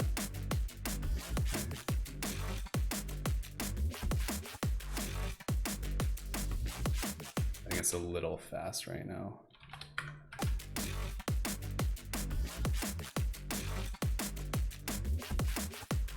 You can see it starts emanating right on that consistent bass hit. So now I'm actually a little bit slow. So it seems like 44 somewhere in there. I don't really know how that math works.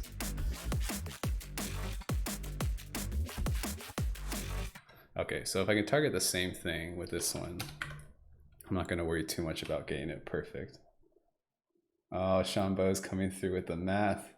43.75, 175 divided by 4. So there you have it. Let me just type that in. Thanks for the cheat code. I'm supposed to be the one that's good at math. What's happening? It's hilarious. So let me reset this time offset here.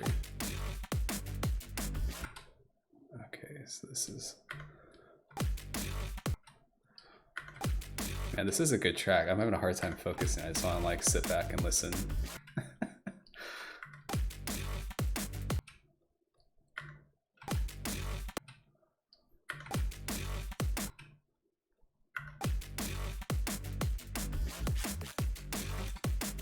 That's kind of cool.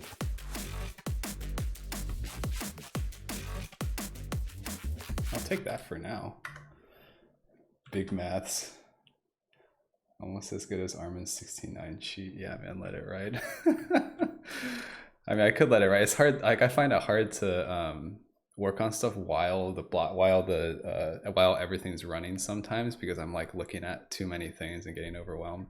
Maybe that's just me. So if I try to target that snare now, that seems like another good one to hit. So the reason you're not seeing the snares is with this waveform, you do have some EQ stuff going on here. So right now it's only showing the bass. I think that's the default.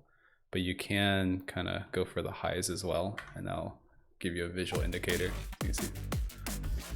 Yeah, so like Ben said, he's correct. The snare is really predictable in this. So that's probably the next one that I want to try to target here. If that background is distracting, some of these modes you can toggle to, so you can show just the lines or like bars, or you can hide it completely. Sorry, that's the FFT, so you can show the process of this EQ or not. You can show stereo versus mono, so if you have like different left-right channels, you can get some indication of that. So there's the little tools down here actually quite useful. Let's see, bars. Yeah, I think I'll leave it the way that it was. But let's try and target that snare here. I'm gonna, like I said, I get overwhelmed, so I have to turn some things off while I try other things sometimes. So if divided by 4 was 43.75, then I would think divided by 2 might give you every snare. Let's give that a try. And you can type in math. So 175 divided by 2. I should have just done that from the start, in all honesty. So the offset is a bit wrong right now. But let's try.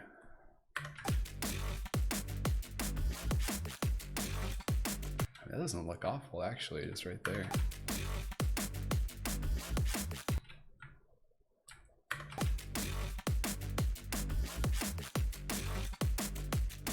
That's right on beat. Cool, I'll take that. So now let's check that animation. Why is this not going? Oh, I think I need to match the BPM here. 87.5. So let's see, the time offset, I probably need to tweak a bit.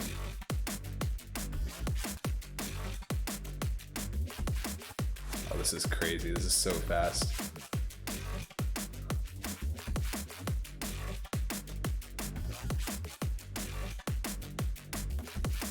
I hope all of you submitted to Notchmeister. I can't wait to see what everyone made. It's pretty sweet. I've already been seeing some stuff leaking out from folks, and it's pretty cool. People have some cool stuff going on. I really want to check out the interactive. I'm curious how the Notch team is going to present the interactive bits for that, because it's not just like watching a video online. Maybe we get to watch one of the Notch folks interacting with it. Maybe that's the interactivity, perhaps. Alan was showing me his interactive piece, and it's pretty cool. So anyway, rambling. So we got a snare there. I think for this last one, the circle that I have going, let's try and target one of the alternating, I don't know what alternating bass hits. I'm not sure how this will go, so let's just try it out. So the math, like before, let's start there and see how close that gets us. I mean, and you know, it doesn't, also when you're like making these things, right, it doesn't make sense to have every visual element respond to audio. It can be nice to just have elements that don't follow the audio at all, but might be more like ambient or like ethereal or atmospheric bits. Like the circle, I don't know if this really needs to hit that other beat. This is kind of nice just on its own. So maybe this is like an element that I'll kind of let it just do its thing. But as long as it's on like a similar bass hit or like similar BPM multiplier, then it'll work with the rest of the piece and not be an issue. You know, so this is not bad. Maybe I don't need this to expand quite as much.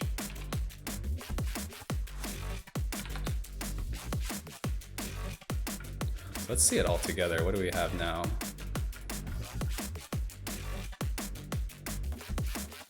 Like, see, this snare is definitely happening way too often. So when I make audio reactive things like this, I generally try to vary it, because you have your like one segment of beat, and then you have multiple of those combining to form, I think it's bars, and then you have bars forming to make a measure. So it's nice to try to make audio reactive things that don't just repeat, like on every snare hit that diamond thing is happening right now. This, which I think is too much. I think that would be better like every other snare, for instance. So, you know, that's something that I might step down. So it's good to like right now I'm totally just winging it, but it can be good to plan out your composition and what you're trying to do. So now my offset's all screwed up again.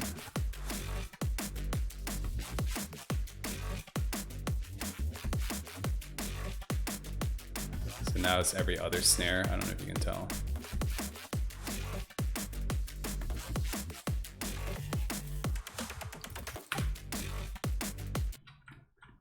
It actually loops pretty well accidentally. And a lot of my animations right now, just because of the way the BPM thing's working, kind of has a bad easing to it, or one that I don't like at least. But the base element is there. I don't know if I'm going to spend the amount of time to get it to exactly the same point as the other video, because it's probably going to take quite some time. I don't know how long Nick Barker spent on that. I don't know if he wants to mention, I don't know if he's still here even, but if I'm curious how long he spent making that piece, like how easy it was to do or how hard it was to do. I'm obviously struggling through quite a bit of this.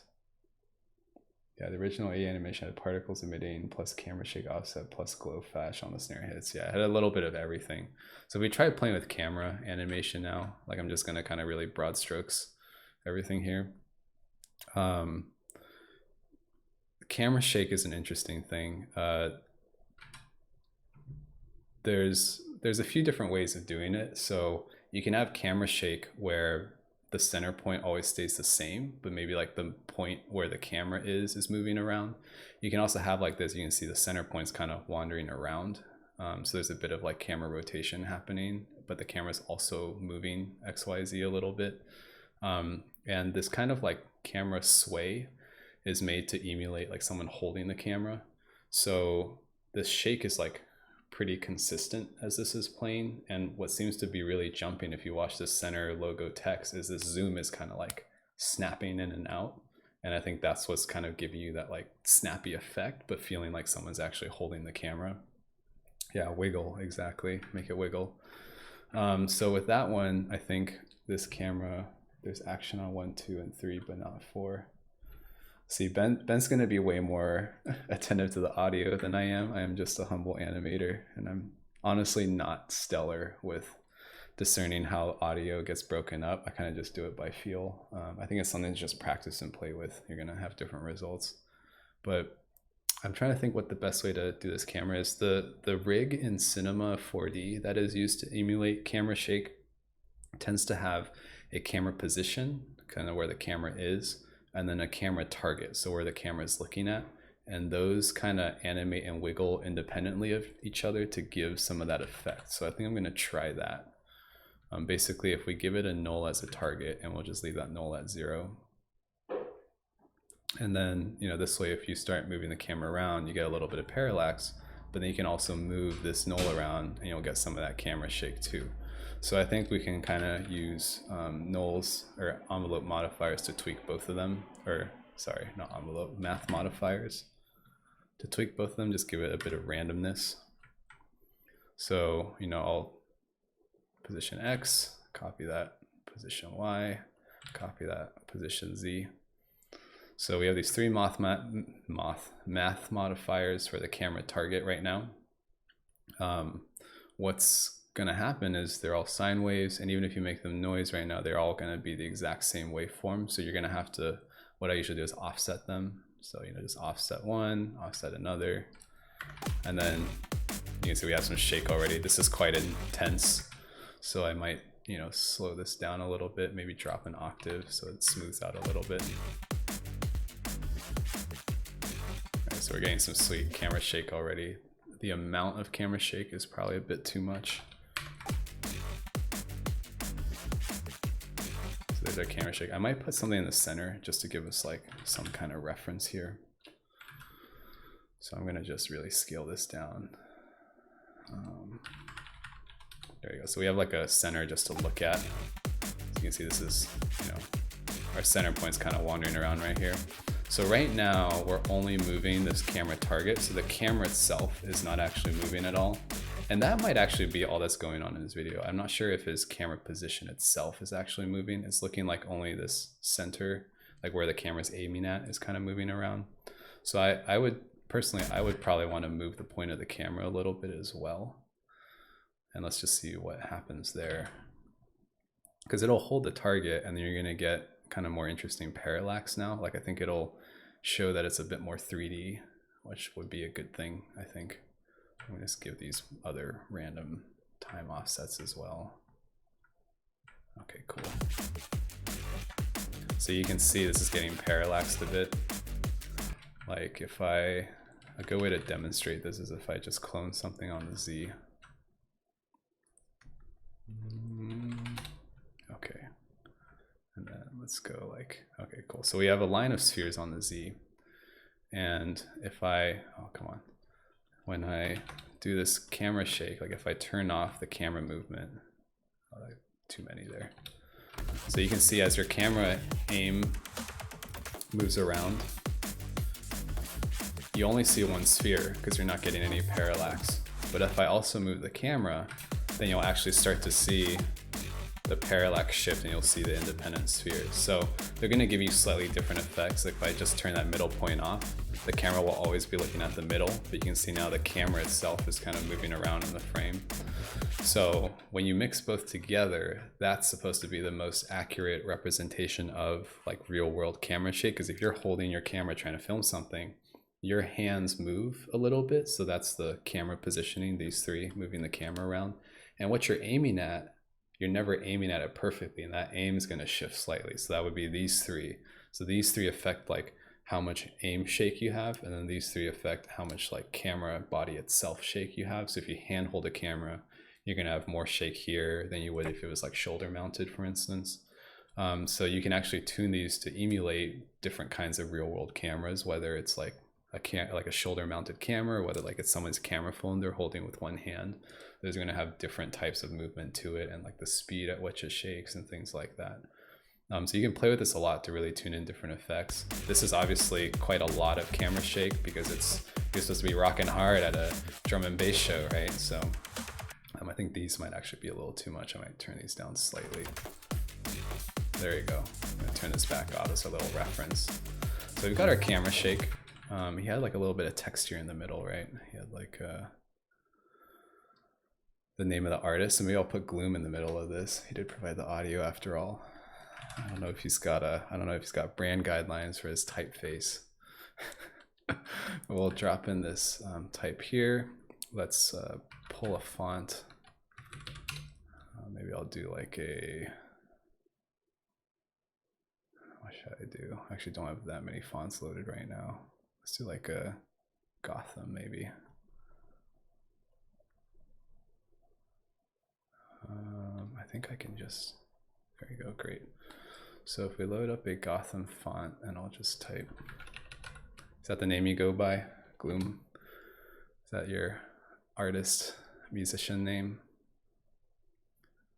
So let's scale this down a little bit.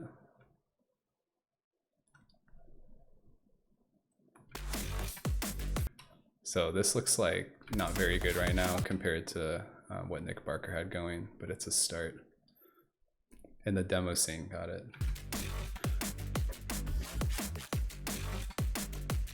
What else did he have here? He had something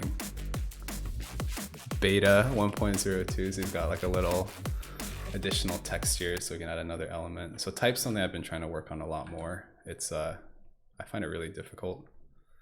So we could put like notch. No, what version is this? 09, like 23, right? Is it 09? I think it's 09. 0.9.23, I think it is. So we can shrink this down a bit more.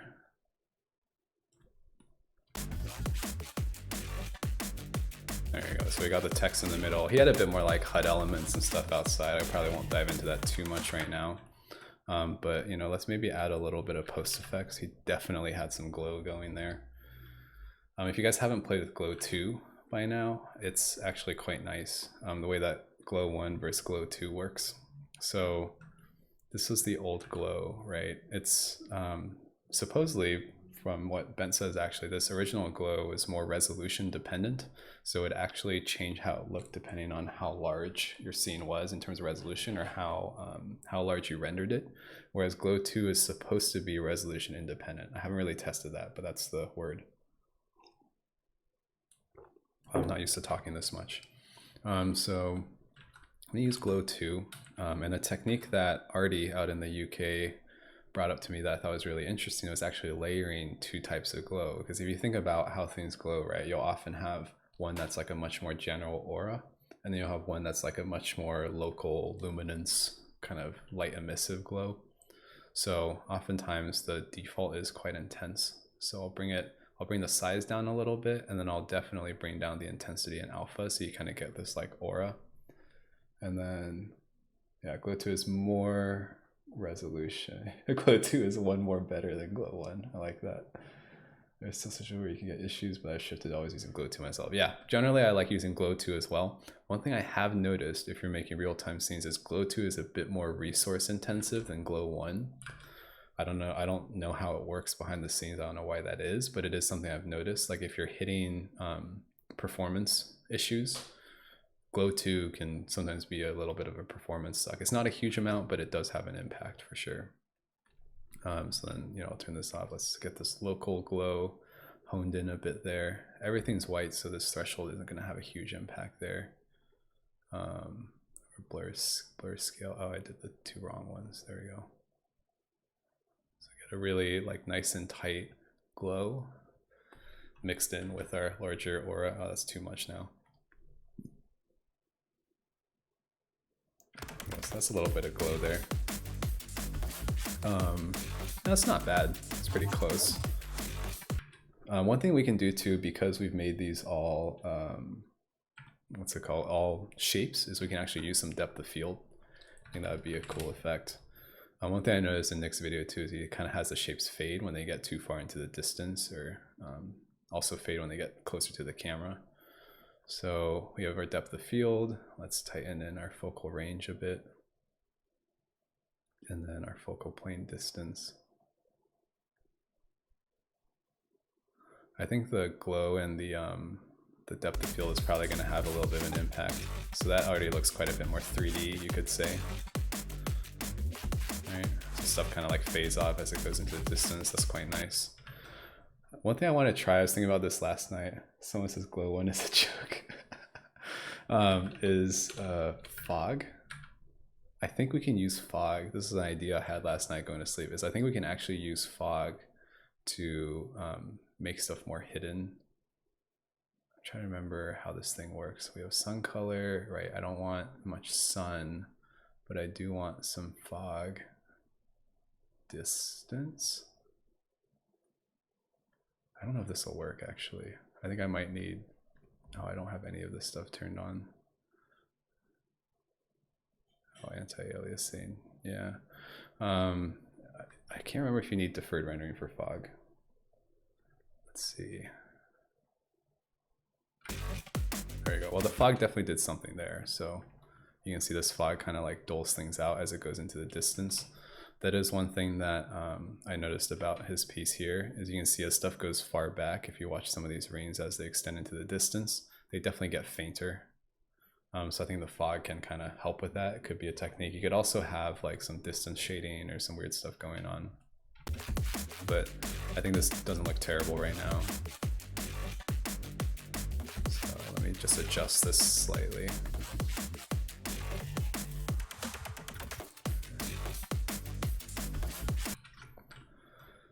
Okay, so one thing I noticed about his too is with his post effects, you can kind of see this chromatic shift. He's got like blues shifting to the right, it looks like, yeah, and then reds, yellows that are shifting to the left.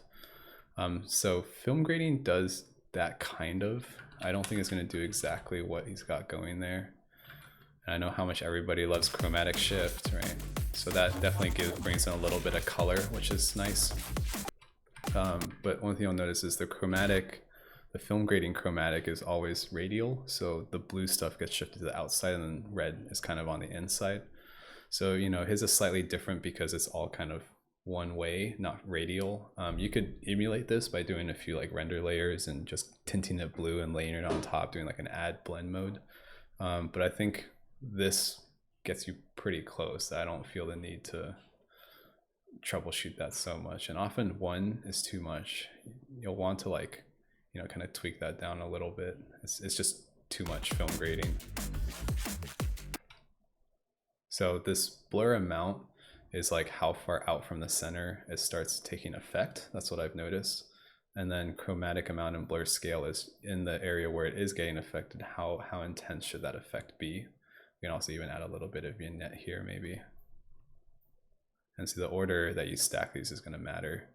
I'm seeing like some, oh, it was not anymore. Oh, weird. When I put this above, oh, the depth of field. So you can see there's like some alpha issues on the edge here. So just be conscious of how you stack effects.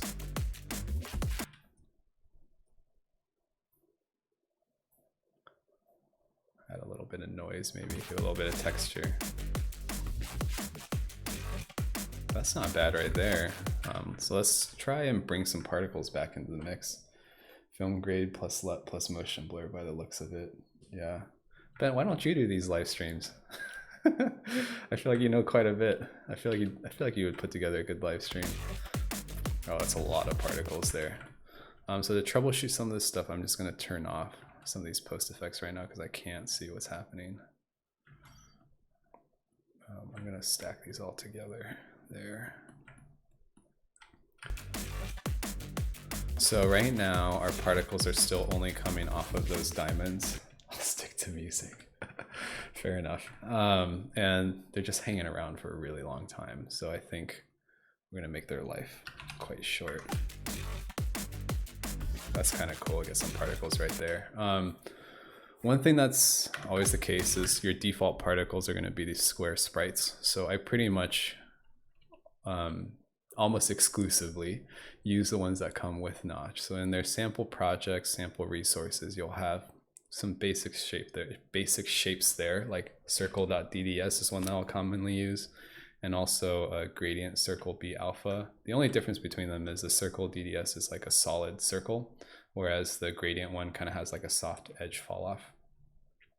I think it's time to add some folders, you know, again, try and stay organized.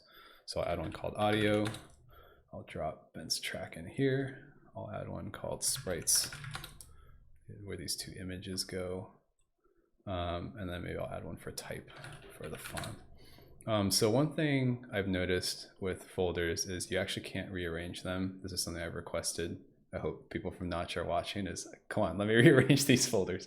Anyway, and then also it'd be useful to have folders inside folders. I don't think you can do that at the moment either. So for quick shape, you can stick gradient set to circular and just gradient on the fly.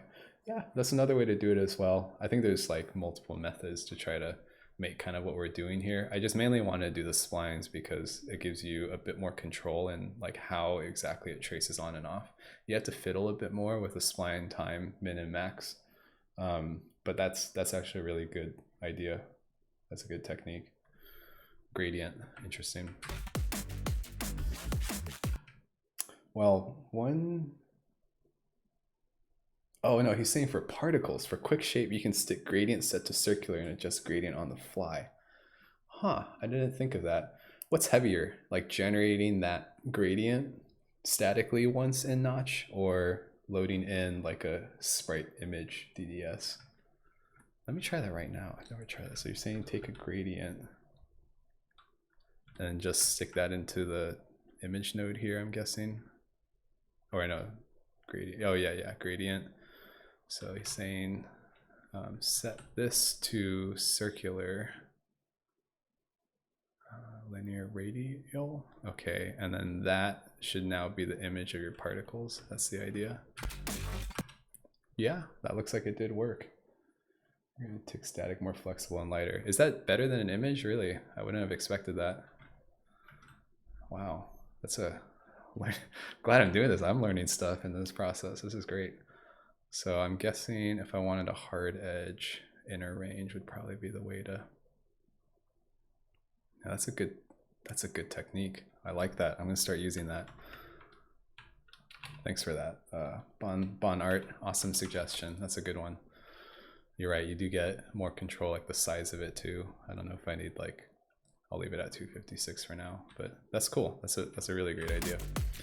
So we have these circles now, you know, slight hard edge to them, but pretty soft. One thing that I hate about the default settings are all the same size. So one of the first things I'll do is I'll randomize the size of it so you get a bit more like variety in them. Maybe we can make some of them even a little larger here. I mean, that's kind of cool. So we have some particles. One thing you can do too is with these, I don't know if I want all of them emitting the same way. So we could have more than one mesh emitter for the same kind of combined geometry and have like a few different types of particles getting made. So we could make a copy of this mesh emitter. One thing I forgot to do is also fix this frame rate. Always got to do that. Just gives you more predictable results. It won't fluctuate as your frame rate fluctuates. So with this one, you know, if I have two here, I might want one that emits slightly larger particles, like maybe what we've got here already. And if we have another one that emits smaller particles, this gets into making sure that you utilize the rendered emitters. So render this emitter with this point, render this emitter with this other point render. This mesh emitter, I think we have less of them. So if we have like a couple large particles and a whole bunch of small ones, I think that could give a nice effect. Let's see. So we have a few large ones. Maybe this can be even bigger. Yeah.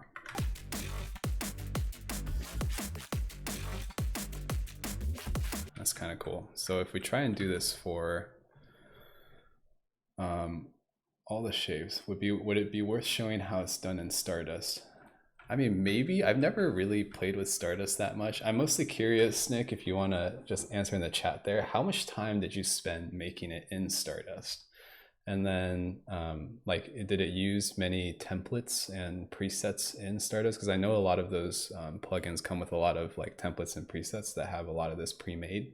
Like you could bin a lot of this and then that would be kind of like a preset. But I haven't used Stardust too much, and I think other people might be curious just how much time was spent making that.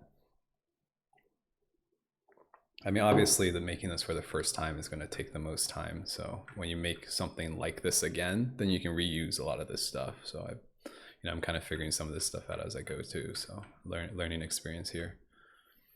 If I copy this, actually, let me copy this whole module here. I've gone through this with some of my other tutorials, but one particle system versus multiple particle systems, I always try to keep everything in one particle system. I find it just gives me a better result. I have more control over how the particles all interact, and I have like more global control in terms of, say, if I wanted to scale all the particles at once, or if I wanted to change the how fast they run all at once. It's just easier. You do have to do a bit more node work, but I find it easier a bit. Looks like you ramp the emitter rate turbulence with high speed on the hit and then ramp it down in speed. You guys are very observant.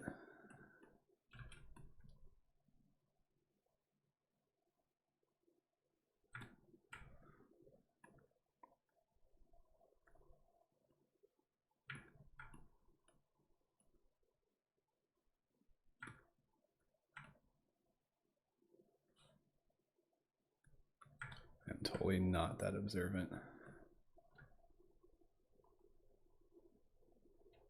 Also, for other people that are new to Notch, if you hold down Shift as you plug this in, it'll let you continue plugging them in. Also a great UI feature that didn't used to exist. So, oh, it looks like I don't have this hooked up correctly. Oh, these aren't rooted, that's right. Oh, that's a lot of particles. That might be too much. Looks a little too happy. Yeah, man, every kick snare affects particle emission, and then there's a decay X milliseconds. Okay, so I mean, we could also tune a bit of that with some of these beat pulses that we've got going here, probably. I'm trying to see, would any of these be suitable? I would probably make another copy of one of these that matches the same BPS. Didn't know that shift trick. Yeah, that shift trick is awesome because it didn't used to exist, and so it's very painful sometimes. One way I'll use it too, like that's a clever technique, because sometimes as you add more nodes, right, your node graph gets really big, and then when you're zoomed out, you can't see where you're connecting it to. Like let's say I add another point render, and I also want that to feed the same thing. Instead of going all the way over, find a thing, drag a node over, sometimes I'll just do this. I'll grab this arrow and then hold down shift and then reconnect it, and that lets you connect to the next one. So it's a little trick there to save you trying to like go over here, get that, drag the next thing, paint it over, right? In the event that you do have to do that, one technique I'll use, because it just gets so large, is if you start drawing a line here, and as long as you keep that held down, if you press Alt, it lets you pan, but then keep that drag. And same with Control, it lets you zoom out and in while maintaining that. So if I need to connect it really far, I'll start close, draw the connection. As I'm holding it down, Control and zoom out, Alt drag, zoom in here, and then I still have the connection to drop in. So a little bit of like UI funkiness there that you just gotta practice and work through, but you'll get used to it and you'll get much faster. Right, so let's cue some of these up with the intensity. That's a good suggestion. I think that does make sense. Like if I watch this again, yeah, it looks like this is like spurting particles as the kick hits, and there's a bit of like curl noise to deform it a bit. So I think that might help for sure. And it actually looks like there's particles kind of getting emitted along the whole length of it, besides where the extruded spline is tracing as well. So we could also use a spline emitter to emit from that spline, or combine. Spend an hour making it. The only third-party plugins other than Stardust is Freak React and Deep Glow, with about 20 minutes render time. Yeah, so that's actually pretty quick. I'm impressed you made that in an hour. That's quite impressive, actually. I mean, there must be some presets and whatnot in those that help with that process, but that's pretty good. And then 20 minutes render time. So that's where I guess the trade-off kind of happens, is you'll probably get to a result faster in the plugins that Nick has been using. But then as you iterate and sit with renders, then Notch is going to quickly catch up in terms of how quickly you can change and experiment. So there's pros and cons to each. I mean, there's no right tool. Like if you're just making this to publish online, it might make just as much sense to make it in Stardust as you do in Notch. You're going to get a slightly different look, obviously.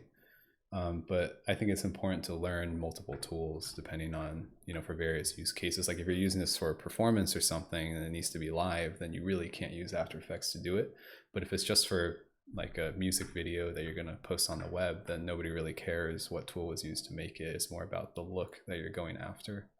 So, use a tool that's comfortable for you. But for me, I think it was an interesting challenge to try to, because a lot of people right now have an approach where it's like, oh yeah, Notch is great, but there's stuff that like you can't do in it, or it doesn't work as well or whatnot. So I think part of what I find interesting about these challenges is trying to use Notch to make things that people see in other tools.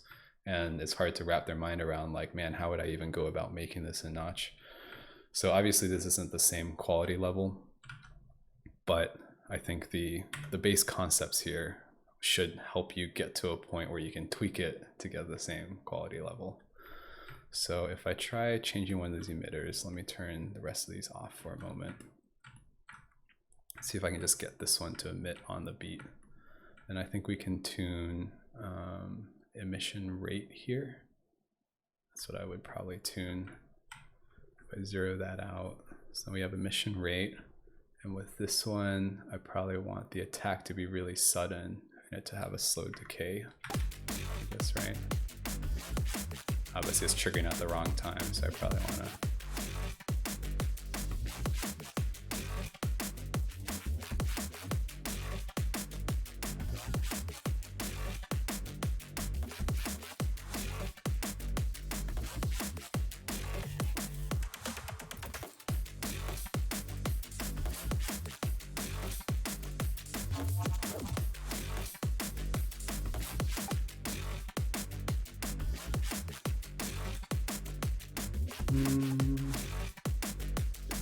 close. And it's not super sudden. I think we could increase probably the scale of this a bit. So the emission rate you can push way above 1. Like you can push the emission rate to 1,000. It'll just emit everything at once. So I think that might help a little bit. Or, oops, I did something. I accidentally deleted that. Did not mean to delete that. Sorry, I got a new keyboard recently. Still getting used to it. The delete key is where the home key used to be, so it's throwing me off. Let's see, time offset. Okay, yeah.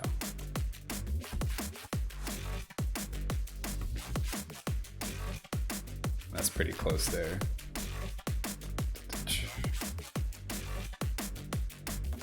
No presets, by the way. Okay, okay, all right, I'm impressed. That's pretty quick to make that in Stardust in like an hour. That's really quick. Fade in time at the bottom of particle needs to be 0 on this. Oh, so for the particles to suddenly appear. I mean, the life is so short, I'm not sure that fade in time is really having a big impact anyway. I mean, my life is only 0.2 right now. I mean, I could zero it out, but... So I actually kind of like them when they emit on that little wah. So it's actually half the BPM of what's happening right now. Divide by 2. So you can see it's offset wrong. So if I add, oh, I'm just going to tweak it.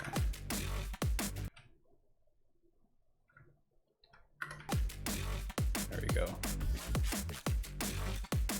That's kind of cool. So it emits on that little wah. That works pretty well, actually. So maybe I'll leave that right now. So that's one of them. We can do something similar for these other ones. And maybe we do something other than particles, perhaps, or other than circles, maybe. We could look at some of the other render types. So for this one too, I'll take some kind of beat pulse. And we'll have this link up to these mesh emitters here. Oops. So emission rate. This one, let's also up the scale a bit so it's more sudden. And then instead of a point render, let's try something different. Let's do like a line connection or something, get a techie. And I think for line connection, I won't need both of these. I'll probably only need one of them. So with this one,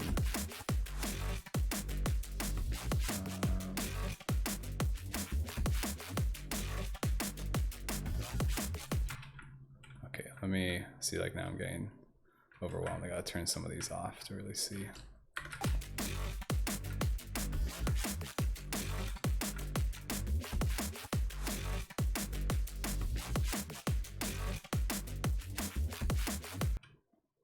So this one, I think it'd be cool to target the snare maybe. I think this one actually doesn't quite, oh, I probably want to do this actually. Turn off the locality grid so then just look at what's nearby and maybe increase this distance threshold a bit. Let's see if that helps.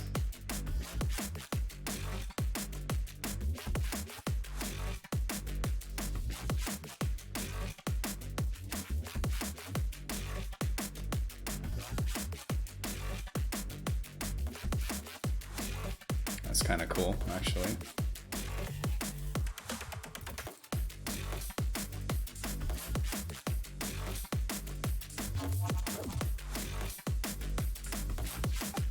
Kind of tight, I like that.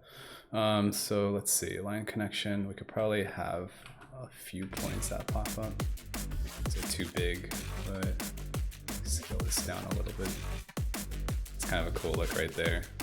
We bring it back together with our diamond shape here.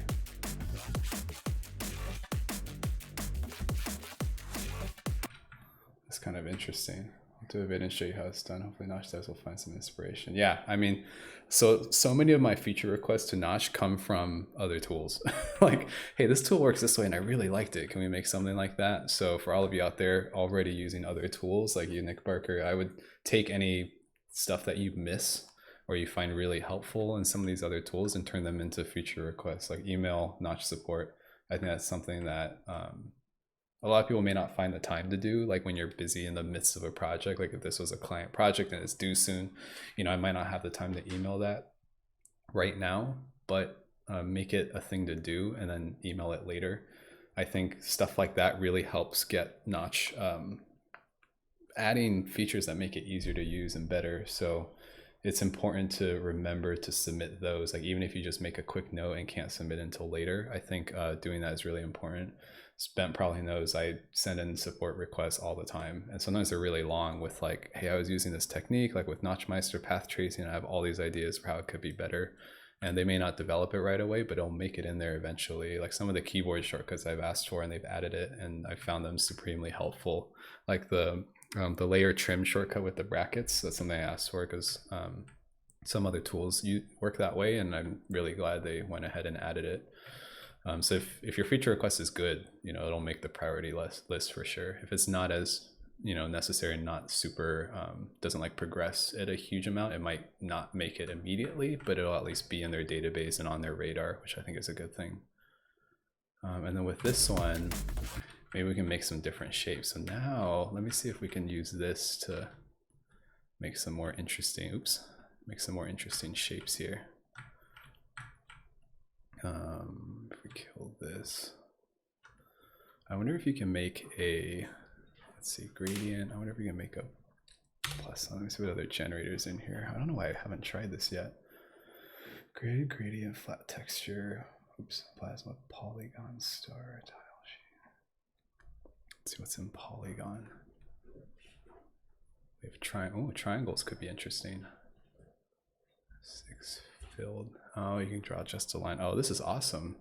So I could draw like a ring, and it's so thin.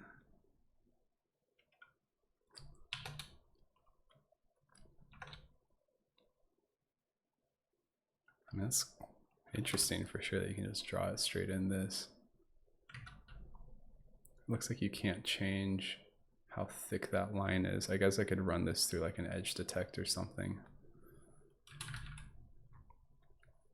Like if I want just the outline, that's kind of what I'm going for here.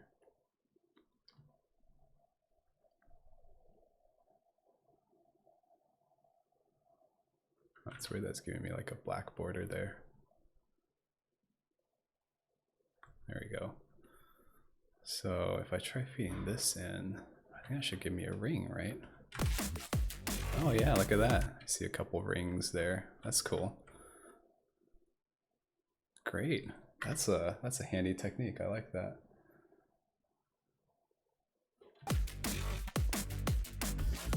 Okay, so this one we also need to time out a bit with our beat pulses. So let me add a little time offset here and then route this into emission rate. Make this like 10. Quick attack, slow delay. Let's do a few less of these. We'll make them a little larger. Too large.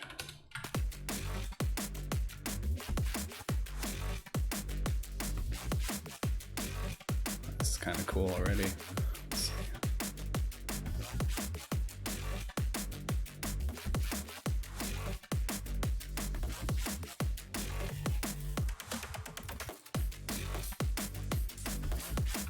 Okay, awesome. We got something going here. So now let's do some of these post effects hits, right? We have the glow, but really what they were saying earlier is that some of the glow is hitting.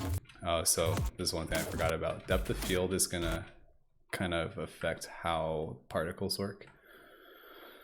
Because of the way that they're rendered, you actually have to tune depth of field amount in some of the particles here, but they're not listening to the cam. Usually they'll stay crisp until you tweak some of the settings here. It's like an order thing. Circle. Oh man, I forget how this works. I know there's a,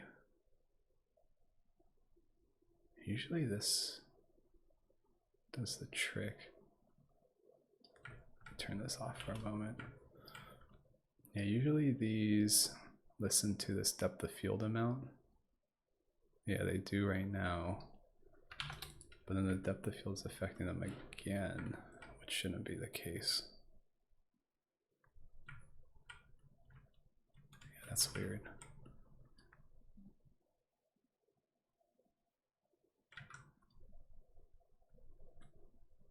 I wonder if it's because these have alpha going on. Let me just, for kicks, try this real quick. Here we go. Nope, same issue, so maybe that won't work. Let me just turn off depth of field for now.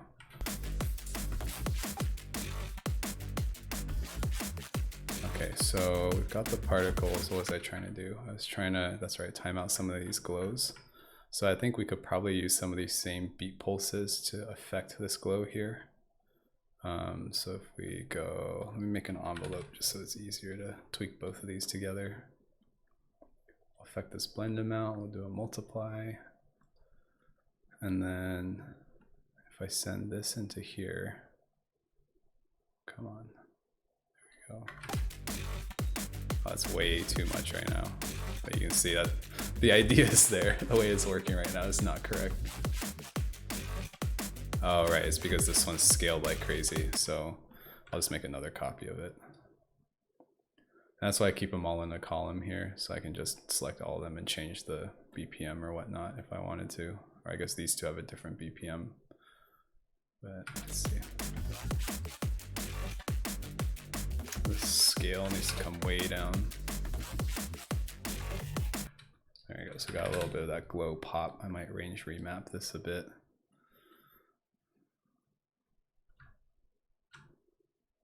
Because I don't want the glow to completely go away. I want it to still hold a little bit of glow while it's tweaking some of these. So I go like that, and then have this not go all the way down, but maybe to like halfway. And that's definitely helping. I might up these slightly.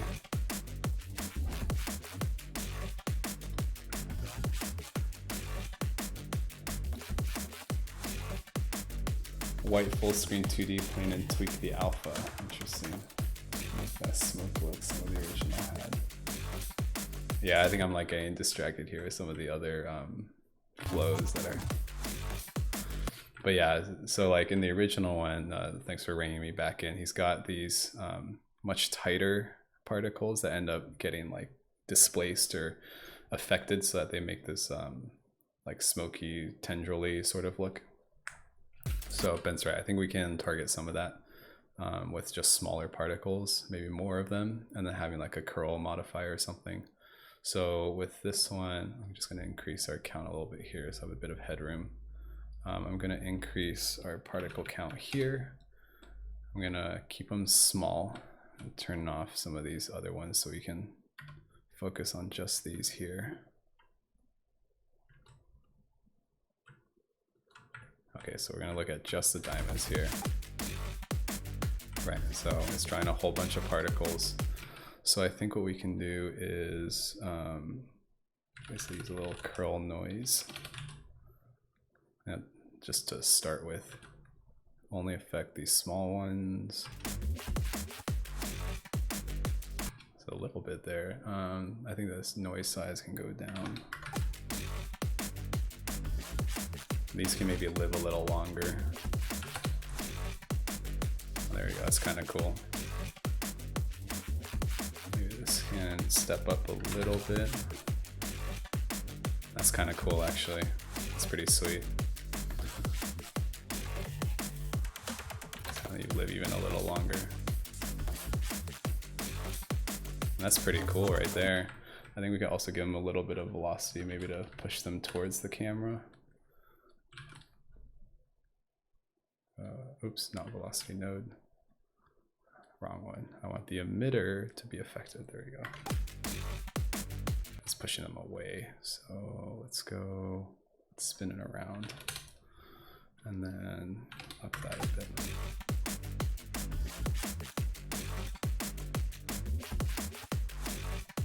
That's kind of cool. You could also switch out that curl noise for a turbulence maybe. It could give a slightly different effect. Oops, I keep doing that.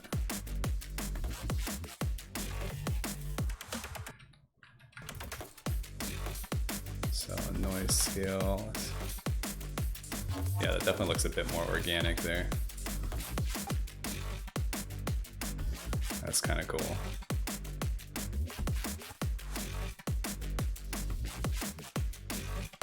I think this is actually emitting too much at the bottom. I think we went a little too crazy with the scale on this guy.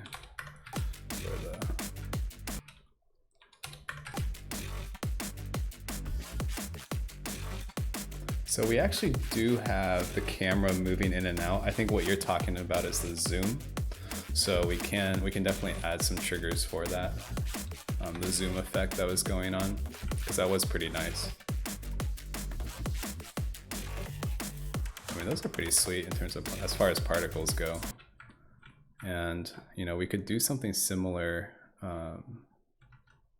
with some of these other ones as well. I think it would make for a nice effect, especially with the line connections. So maybe let's try that real quick here.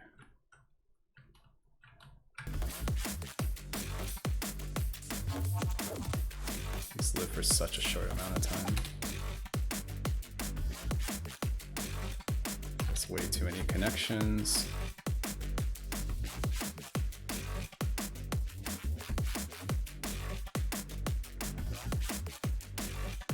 These living too long now. I think same with the particles. Let's step this back down a little bit here.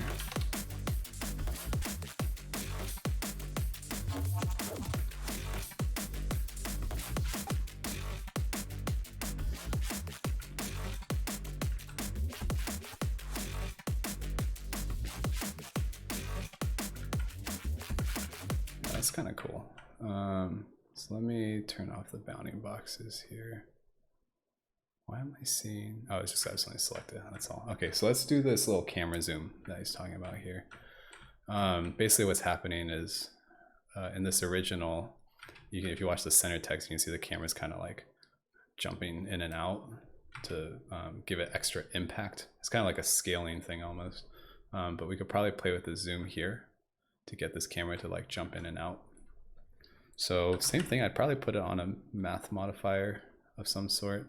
And this one I might tackle a little differently than the other ones. So with this math modifier, we ultimately want this to be a little bit BPM driven. So what I'll probably do is put this on like some kind of noise here. Let's just start with Perlin. And I want it to shift pretty quickly. So I might increase the speed. So this isn't really following the beat. It almost looks like it is, but it really isn't. And I might increase the scale here, so it gets a bit more extreme. So to get this to follow the beat, one technique I was trying out with Notchmeister, which I really liked, was actually adjusting the speed here. So if we took, I think this beat pulse modifier we already have going on some of the bass hits, and we can feed this into the speed here. If I make another envelope. I'm getting kind of hacky with my modifiers here. When you guys do this, you'll probably want to be a bit more organized in how you do it. But if I have this adjust the speed and just multiply it, it's going to stutter. So what's happening is when you adjust speed, the waveform comes in and out. So your camera's like reading all those values as it comes in and out. How you fix that is changing it from lock to timecode to use deltas.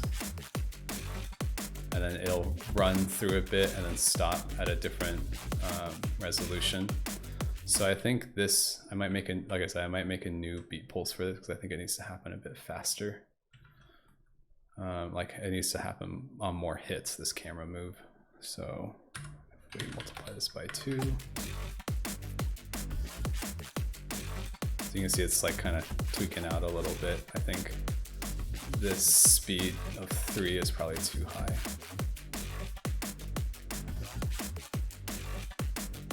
Okay, so its offset is way off here.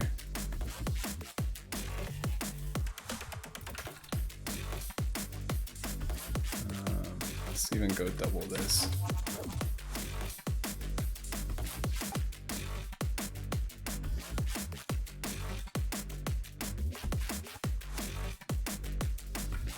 This is, obviously it's not quite perfect, but I think with some tweaking it'll get us closer. Let's see. Let's change. We can also try different noise types. So we could do like a interpolated noise instead. That's better actually. This is obviously a very extreme zoom. So there we go. So I think this needs a bit more fall off to it perhaps.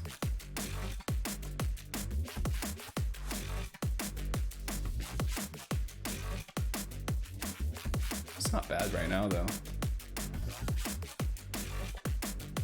So I would probably tweak some of this max speed of the noise.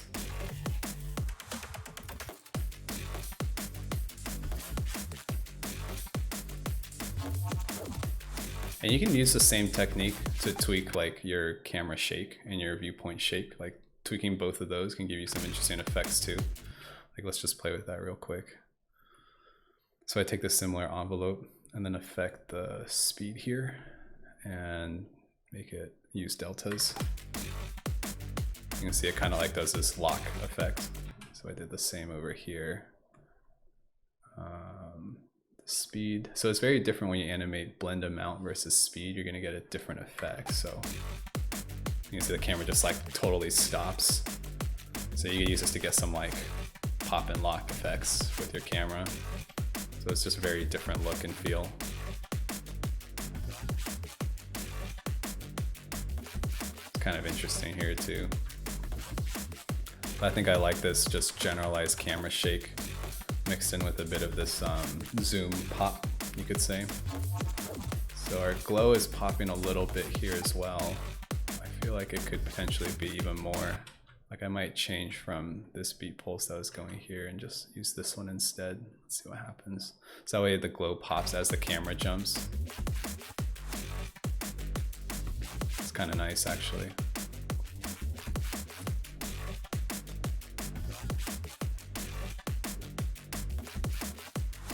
And you can even, like if you want to get clever with this, you can even have this tweak the film grading chromatic amount a bit. That might give it a nice effect as well.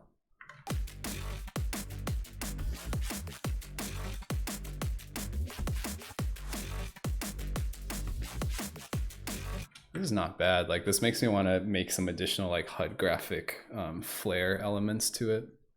Like this piece looks quite technical in that, you know, there's some HUD graphics you have here, and then he's also got some other numbers in the scene here that move around with the camera as well. So we could do something similar, right? We could have some type of shape, for instance, draw around the center here. So how I draw rings really quickly is just with a, I'll generally use a torus. I mean, this may not even need a material, but I'll use a torus and I'll orient it in Z. And then I'll just make the inner radius really thin. So like 0.01, add some subdivisions on the X, you can reduce them on the Y since it's so thin, and then you have a circle outline, which is kind of nice, pretty quickly there. So we can like hone that in a little bit. I think I can center my text slightly. Like that. All right, that's not bad right there. So it gives you some nice like depth of field. He has some text elements on the left and the right as well, which we can look at adding pretty easily. So if I add another text element, like let's see, what should we write? Let's go, damn, son.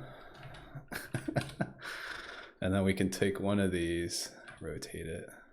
Oops.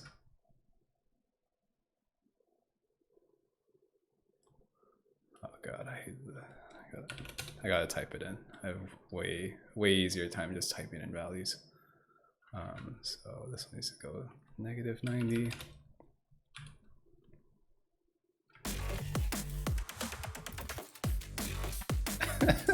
Goofy. You know, you can add like some numbers and stuff. So to do like this overlay that doesn't move, I would probably make that its own render to texture render layer that you slap on top. I think it would have to be a render to texture because this is literally just like an image 2D overlay. So, you know, similarly, you could take, and actually one thing I'm gonna do real quick before that that's really bugging me is there's quite a bit of color correction going on. I mean, it's a LUT, as Ben said. I don't really feel like loading up a LUT right now, but you can see the black is not really black. It's a little gray, slightly blue. So we can emulate something similar by tweaking our out black point up a little bit. Oops, that might be too much there.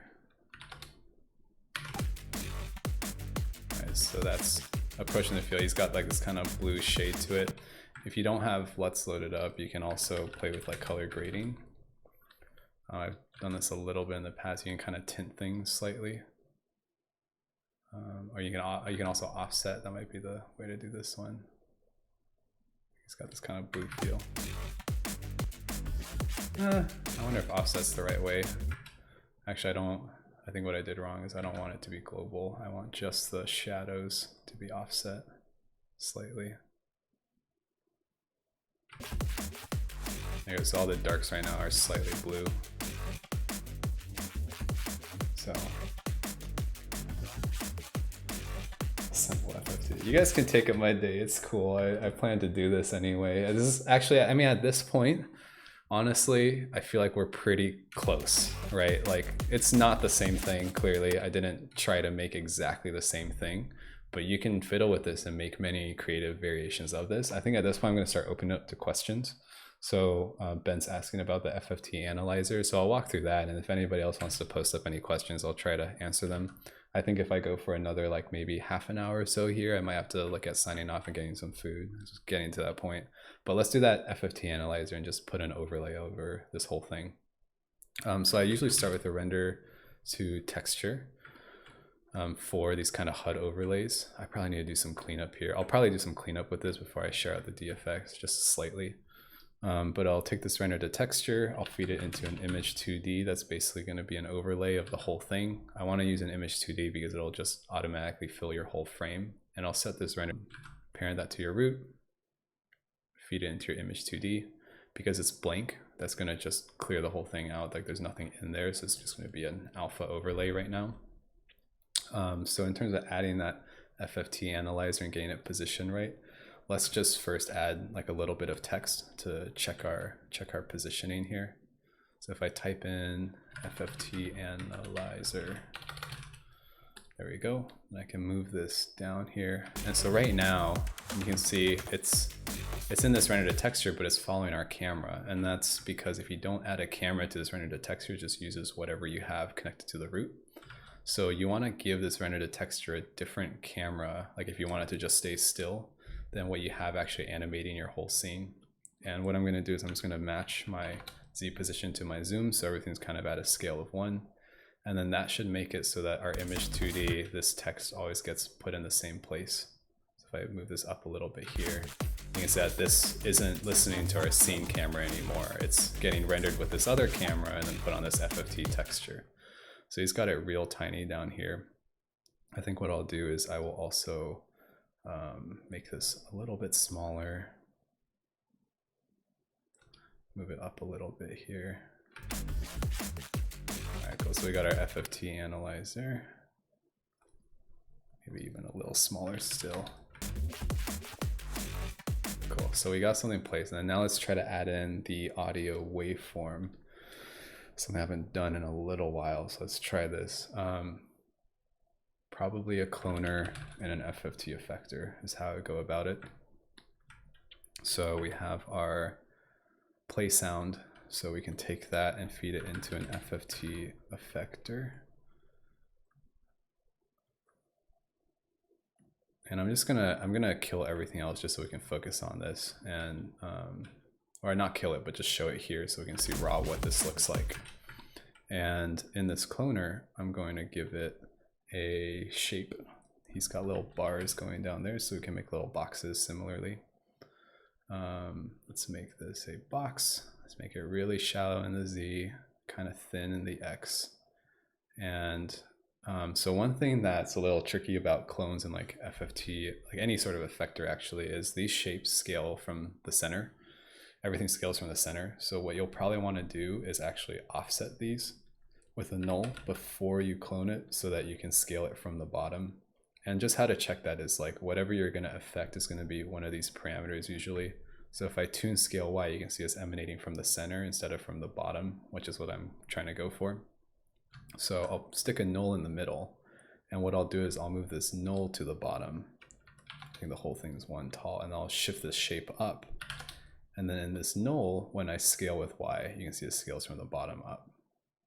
And why is that thing behind it? Oh, it's the cloner showing it. But you can see now it's scaling from the bottom. And with this cloner, what I'm going to do is I'll keep it a 3D grid. I don't want any clones in the Y or in the Z, but I do want them in the X. And I probably want it quite a bit smaller here. So let's do like 16 of them.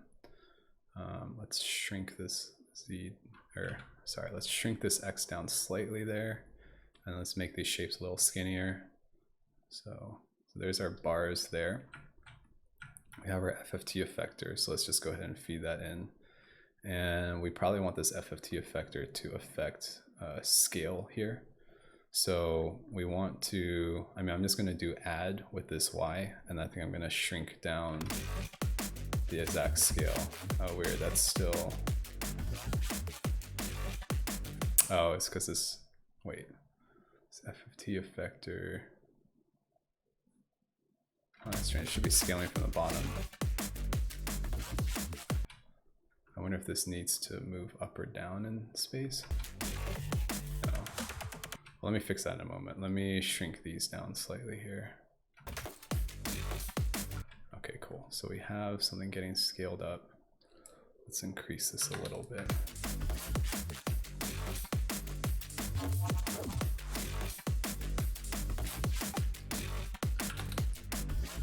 So looks like these need to get pushed up slightly. Weird. Let's see, size. I want to make this even smaller probably. If I just zero it out actually. No, it can't be 0.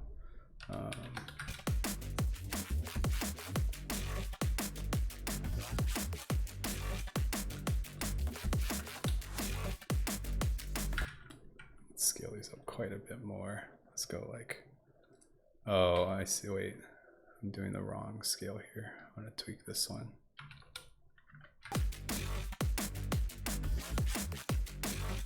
So it's weird that they're not, I thought my math was correct here. So I have an offset -0.5, then I have this up, that did not help. I have this up 0.5.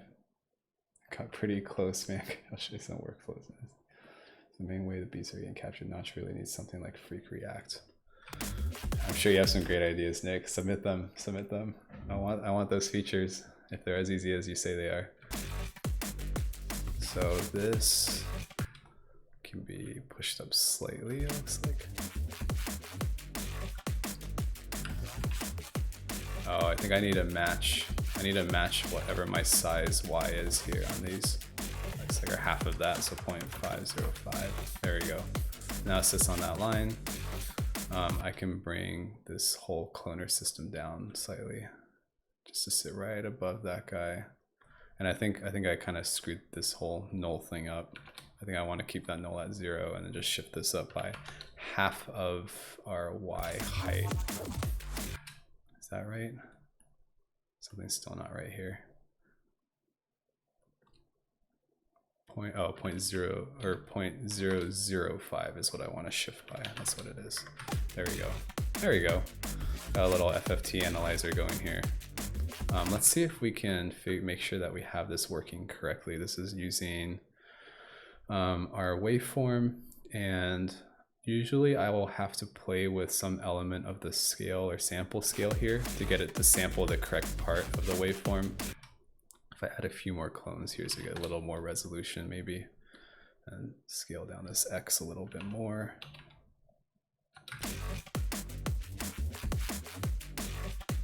You can see this is actually, this looks like the snare. Right, let me see if I can give this a little bit of decay so we can actually see.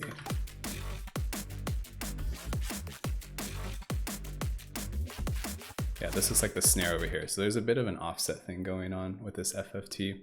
So often I will have to change, I think it was the X position of this. So you can see that actually shifts where your waveform gets located on your cloner. So I probably want that snare that was happening to be on the right side here. I think that's, it's hard to tell sometimes. I think that's what it is at least. Like if I go, I mean, this takes the whole waveform, so whatever bands you do, I don't think. Oh, so there's actually, so that's a good way to tell. If you do bass, it'll only show your bass bands. So you can see them right there. I probably want to shift this a bit more then. So that's our bass right there, you can see it. If we go our mids, let's see where our mids lie. So our mids are actually way over here. So what that means is our scale right now is not good. So we probably want to tweak this. I think it's this, not that. No, we want to scale, oh god, I don't remember how to do this. We want to scale our FFT sample scale, push the mids to the middle, and we've got our high treble. So there's our treble. So our treble is bleeding into this side a little bit. We probably want to shift this over slightly. I think I scaled it too much here.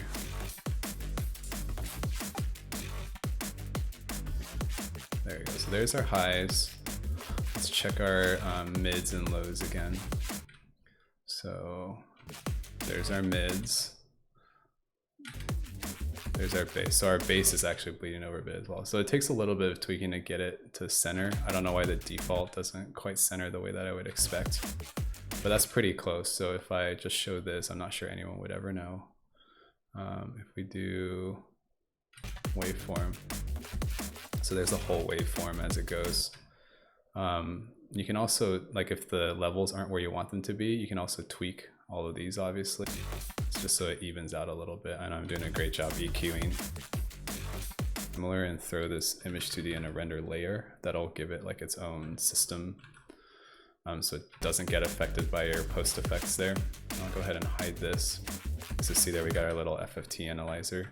I will probably put this cloner and this text together in a null so I can move it all together. Kill that, put these two together. So then I can shift this whole thing down a bit more or something like that, right? I probably should have done that from the start, honestly, instead of positioning these. So what I'm gonna do is I'm gonna zero these out, then shift this FFT down a bit, and then now move the null. It's probably a cleaner way of doing it. There you go. So we got our FFT analyzer, and then, yeah, this needs some UX tweaks for sure. And then one thing that I really like about these HUD graphics is you have a little border right here. So I make these often too. It makes it feel like a camera.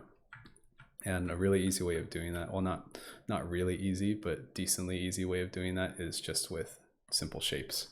So I will take a null and, oops, I don't want to root that in the render to texture. Let me make a bit more room for myself here. So this is our FFT system. I should probably put this in a region. But with this null, I'll make another shape, make it a box. Oh, kidding. There we go. So we'll make this a box. And what I want is I want the box to be really thin, like super thin, 0.0005 there. So that's really thin. I'm gonna just show this again for legibility's sake. And what I'm going to do is I'm going to move this null into the corner where I want it to appear. So if I shift this over here and down, let's say I want like a little camera icon there, I can basically make another copy of this shape and rotate it 90. And then basically change the width of these. Let's say like 0.1 there. And so this one will need to get offset in the X by half of that. Let's make this 0.2 actually. And then this one, if I make this 0.2, we'll need to get offset in the Y by half of that. So there we have our angle bracket there. And now we just need to kind of position it into place there. Oops. Let's see. So if we go the corner there, so there's one angle bracket, and then you can make a copy of this and do the right side. So if I want it to be symmetrical, I'll just get rid of that negative sign there, pop it on the other side, and I just need to adjust the offset of this one to be negative 0.1. So there we go. There's our two corner brackets there. So you can see we got that little bit going. And we've got some fun numbers here. They're not doing too much. They look just like numbers. So, you know, you can always type some gibberish. So, you know, we can add another text box here. Instead of centering it, let's left justify. Maybe move this up slightly into place. Probably want to scale it down a little bit. Let's go.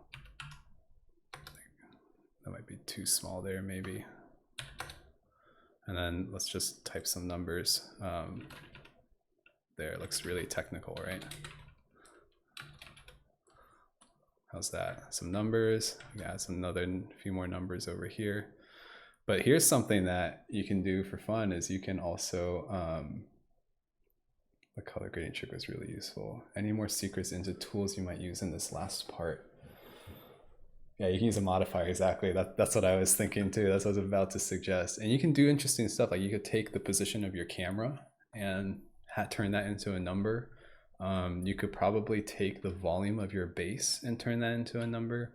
You could take the weather outside and get that into Notch. Shout out to Josh for showing me his demo of getting weather data into Notch. It was pretty sick.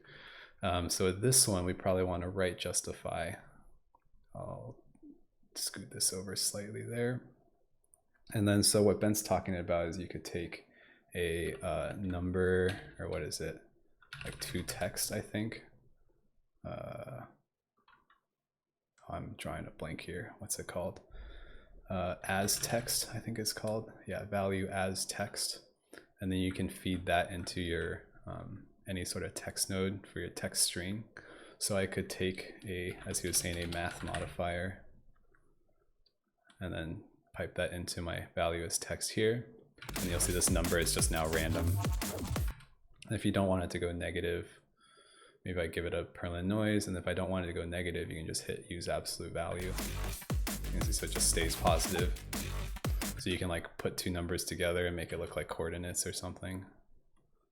So I duplicate that, connect that up here, connect this to the null, shift it over a bit more. Then I could have this one just time offset, maybe make it a much larger number, and then reduce the decimal places or something. See, then it looks real technical there. You can reduce the speed. Right, and then with this one, like we could do a slightly different effect. Like if I took another string here, maybe do no decimal places and just do massive numbers. We could have this be more of like if we did like a noise, just pure, where is it, random noise, and we really slow the speed down, this number will just like jump. So you can get into some really cool effects with this. We can make this number huge, maybe even larger.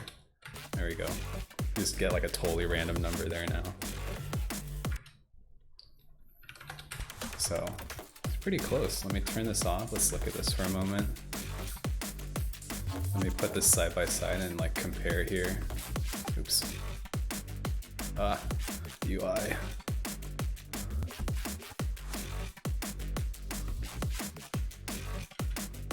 So I'm not totally the same, but it's not that far off either. So that's pretty decent. So let's see, Daniel, you're asking if you can share any more secrets and tools you use in this last part. Can you clarify there? I'm not sure exactly what you mean. Like color grading, honestly, color grading is not really a good trick. I think what's probably better is actually using LUTs. It'll give you a more well-rounded effect. This is kind of like making a custom LUT. You can just tweak your midtones and highlights. So like if I want my shadow to be bluish, like I didn't quite hit the same teal kind of color he's got going here. Maybe that's a little closer. Yeah, slightly in the dark. So we got the teal, and then you can do some other interesting stuff that's just different. Like you could tweak your highlights to be a bit more yellow or amber, for instance.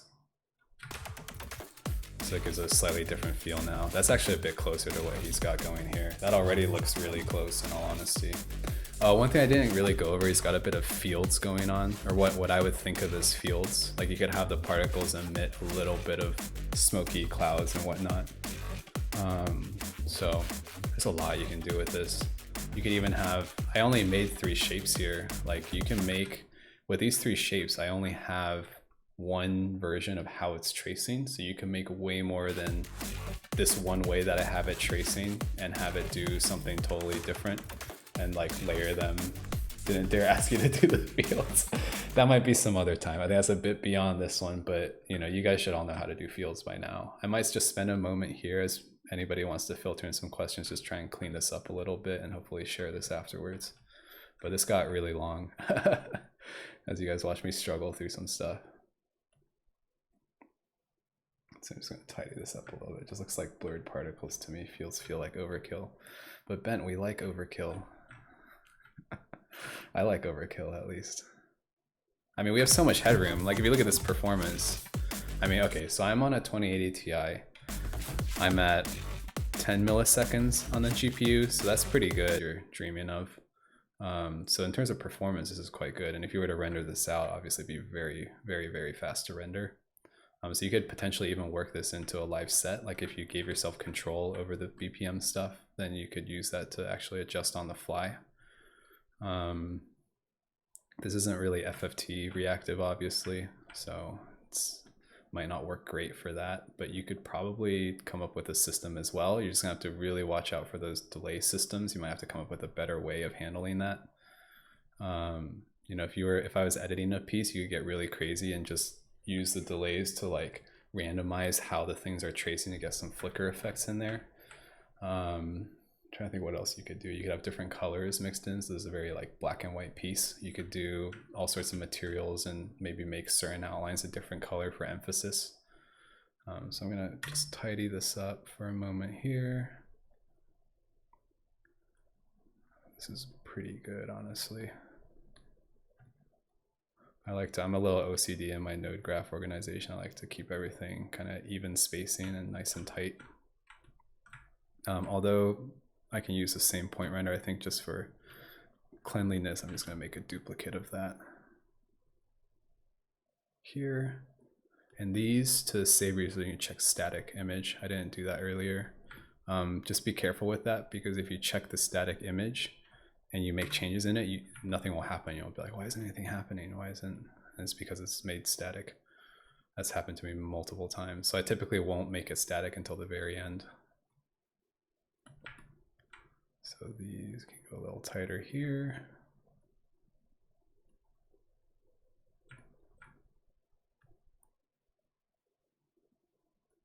There we go. I'm just going to center this combined geometry over the cloner. In fact, that might be tidier. Instead of linking this from here, I could probably just link this from here. So little things now. Let's see what people are asking.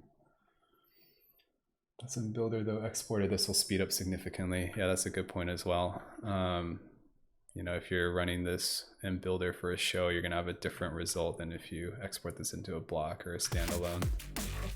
So there you go. Everything still works. When I make changes like that, I'll try to check it before I go too far forward, just in case it like screwed something up. So, you know, if you're gonna make major changes to something that's already working, definitely double check your work before you save it for good. So there's our particle system. I might just draw a quick region around this. And it's a good idea to label your regions too, which I really should do here.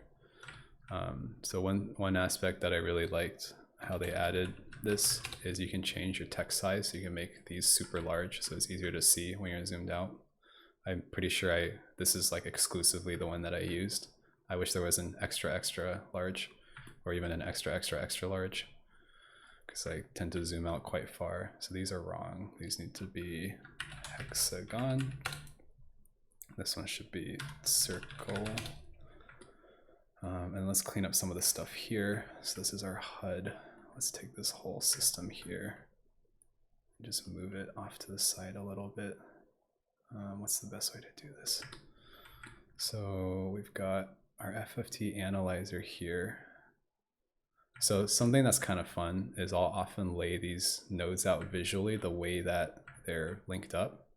So what I'll do is, because this FFT analyzer is in the middle, I will put this in the middle, then this one's the one on the right, so I'll put it on the right over here. And then this one's on the left, so I'll put it on the left here. And then that way, when you look at it, it visually makes sense in terms of where things are. So we'll call this FFT. Extra large. We'll call this one bottom. Oop. One thing I've noticed is like the snapping of how you place these, and when you drag everything can be a little weird. I actually need to send that in as a support ticket.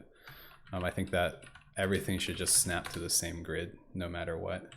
But right now you have stuff like this region, when you resize it, it doesn't snap. So then when you move it around, then it snaps differently than where you had it last. And sometimes your nodes can get like offset from the rest of your grid, and it's just a little OCD annoying. So bottom left. Cool, so we've got these labeled, and then I'll just probably take this whole thing. You can put regions in regions. I don't know how many people do that. I love doing that. So this whole thing will just be our HUD overlay. And let's scale this up. Go feature cat. Our cat's an outdoor cat, so he's more like a roommate than he is like our pet. He just kind of does his own thing.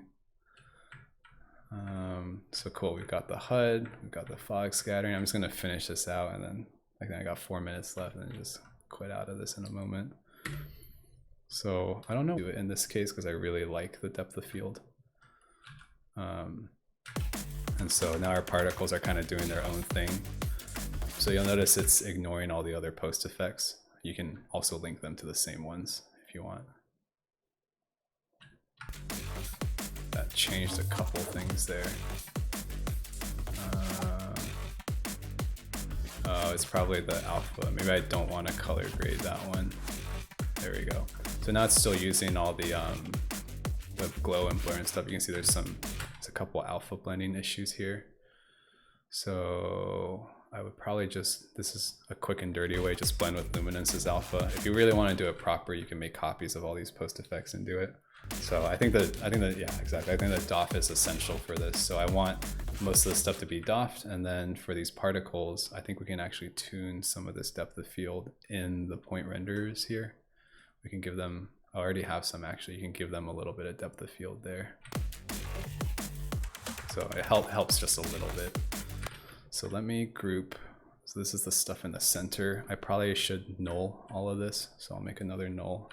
Always null things. Anything that's like in a group together, like Gloom, Notch, and the circle should all be nulled, I think. Come on, there you go. So don't be afraid to move your root node either. I'll often move that as well. I'm gonna kill that, don't need that anymore. Damn, so that's kind of the text. So I do that, draw another region.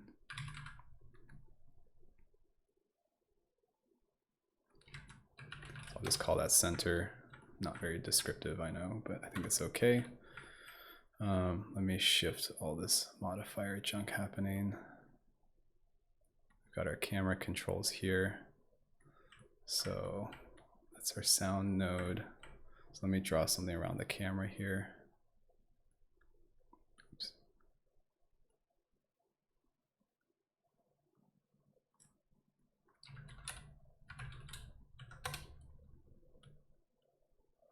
Cool, we got our camera taken care of. We have this little fog scattering. I'll just kind of layer this with all the post effects. I could put a region around that. I don't think I will, so no need really. And then I think that's pretty much it. Delete some extraneous nodes. I would love a like remove all unused nodes button, just like if they're not connected, just remove them all automatically. And I think that's it. So I think I'm gonna call it there. There we go. Shout out to Bent for the track, super awesome. Can't wait to check out the EP when you're all done, saying that's what he was working on. Thanks, Nick Barker, for submitting this look and creating such a discussion on it. It kind of got those creative juices flowing, a little bit of inspiration going. To all you people still watching, if you have requests like that, don't send them straight to me, put them in the Notch user group. Someone might be able to help you right away with their problem, but I feel like overall it went decently. I struggled a little bit in the beginning with the delay value modifier stuff, but I think it's good for people to see that. And then, you know, in the future, I hope to do more. I won't be able to do this like every week or anything like that, but you know, if I can do this maybe once a month, that would be a pretty good target for me personally. So I'll save this, I'll share out the DFX, the YouTube will stay up here, and thanks for tuning in. Thanks for watching. That was a nice 3-hour session. So see you guys next time. Take care. Make some great stuff. You know, I'll just let this play for a moment. Full screen it.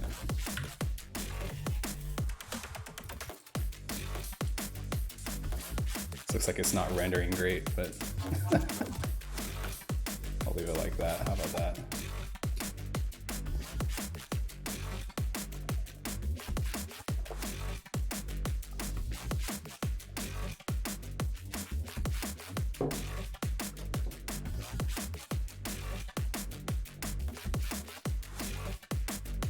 I'm so glad so many of you tuned in. This is awesome. Hope it was helpful. Let's see, how do I actually end this thing?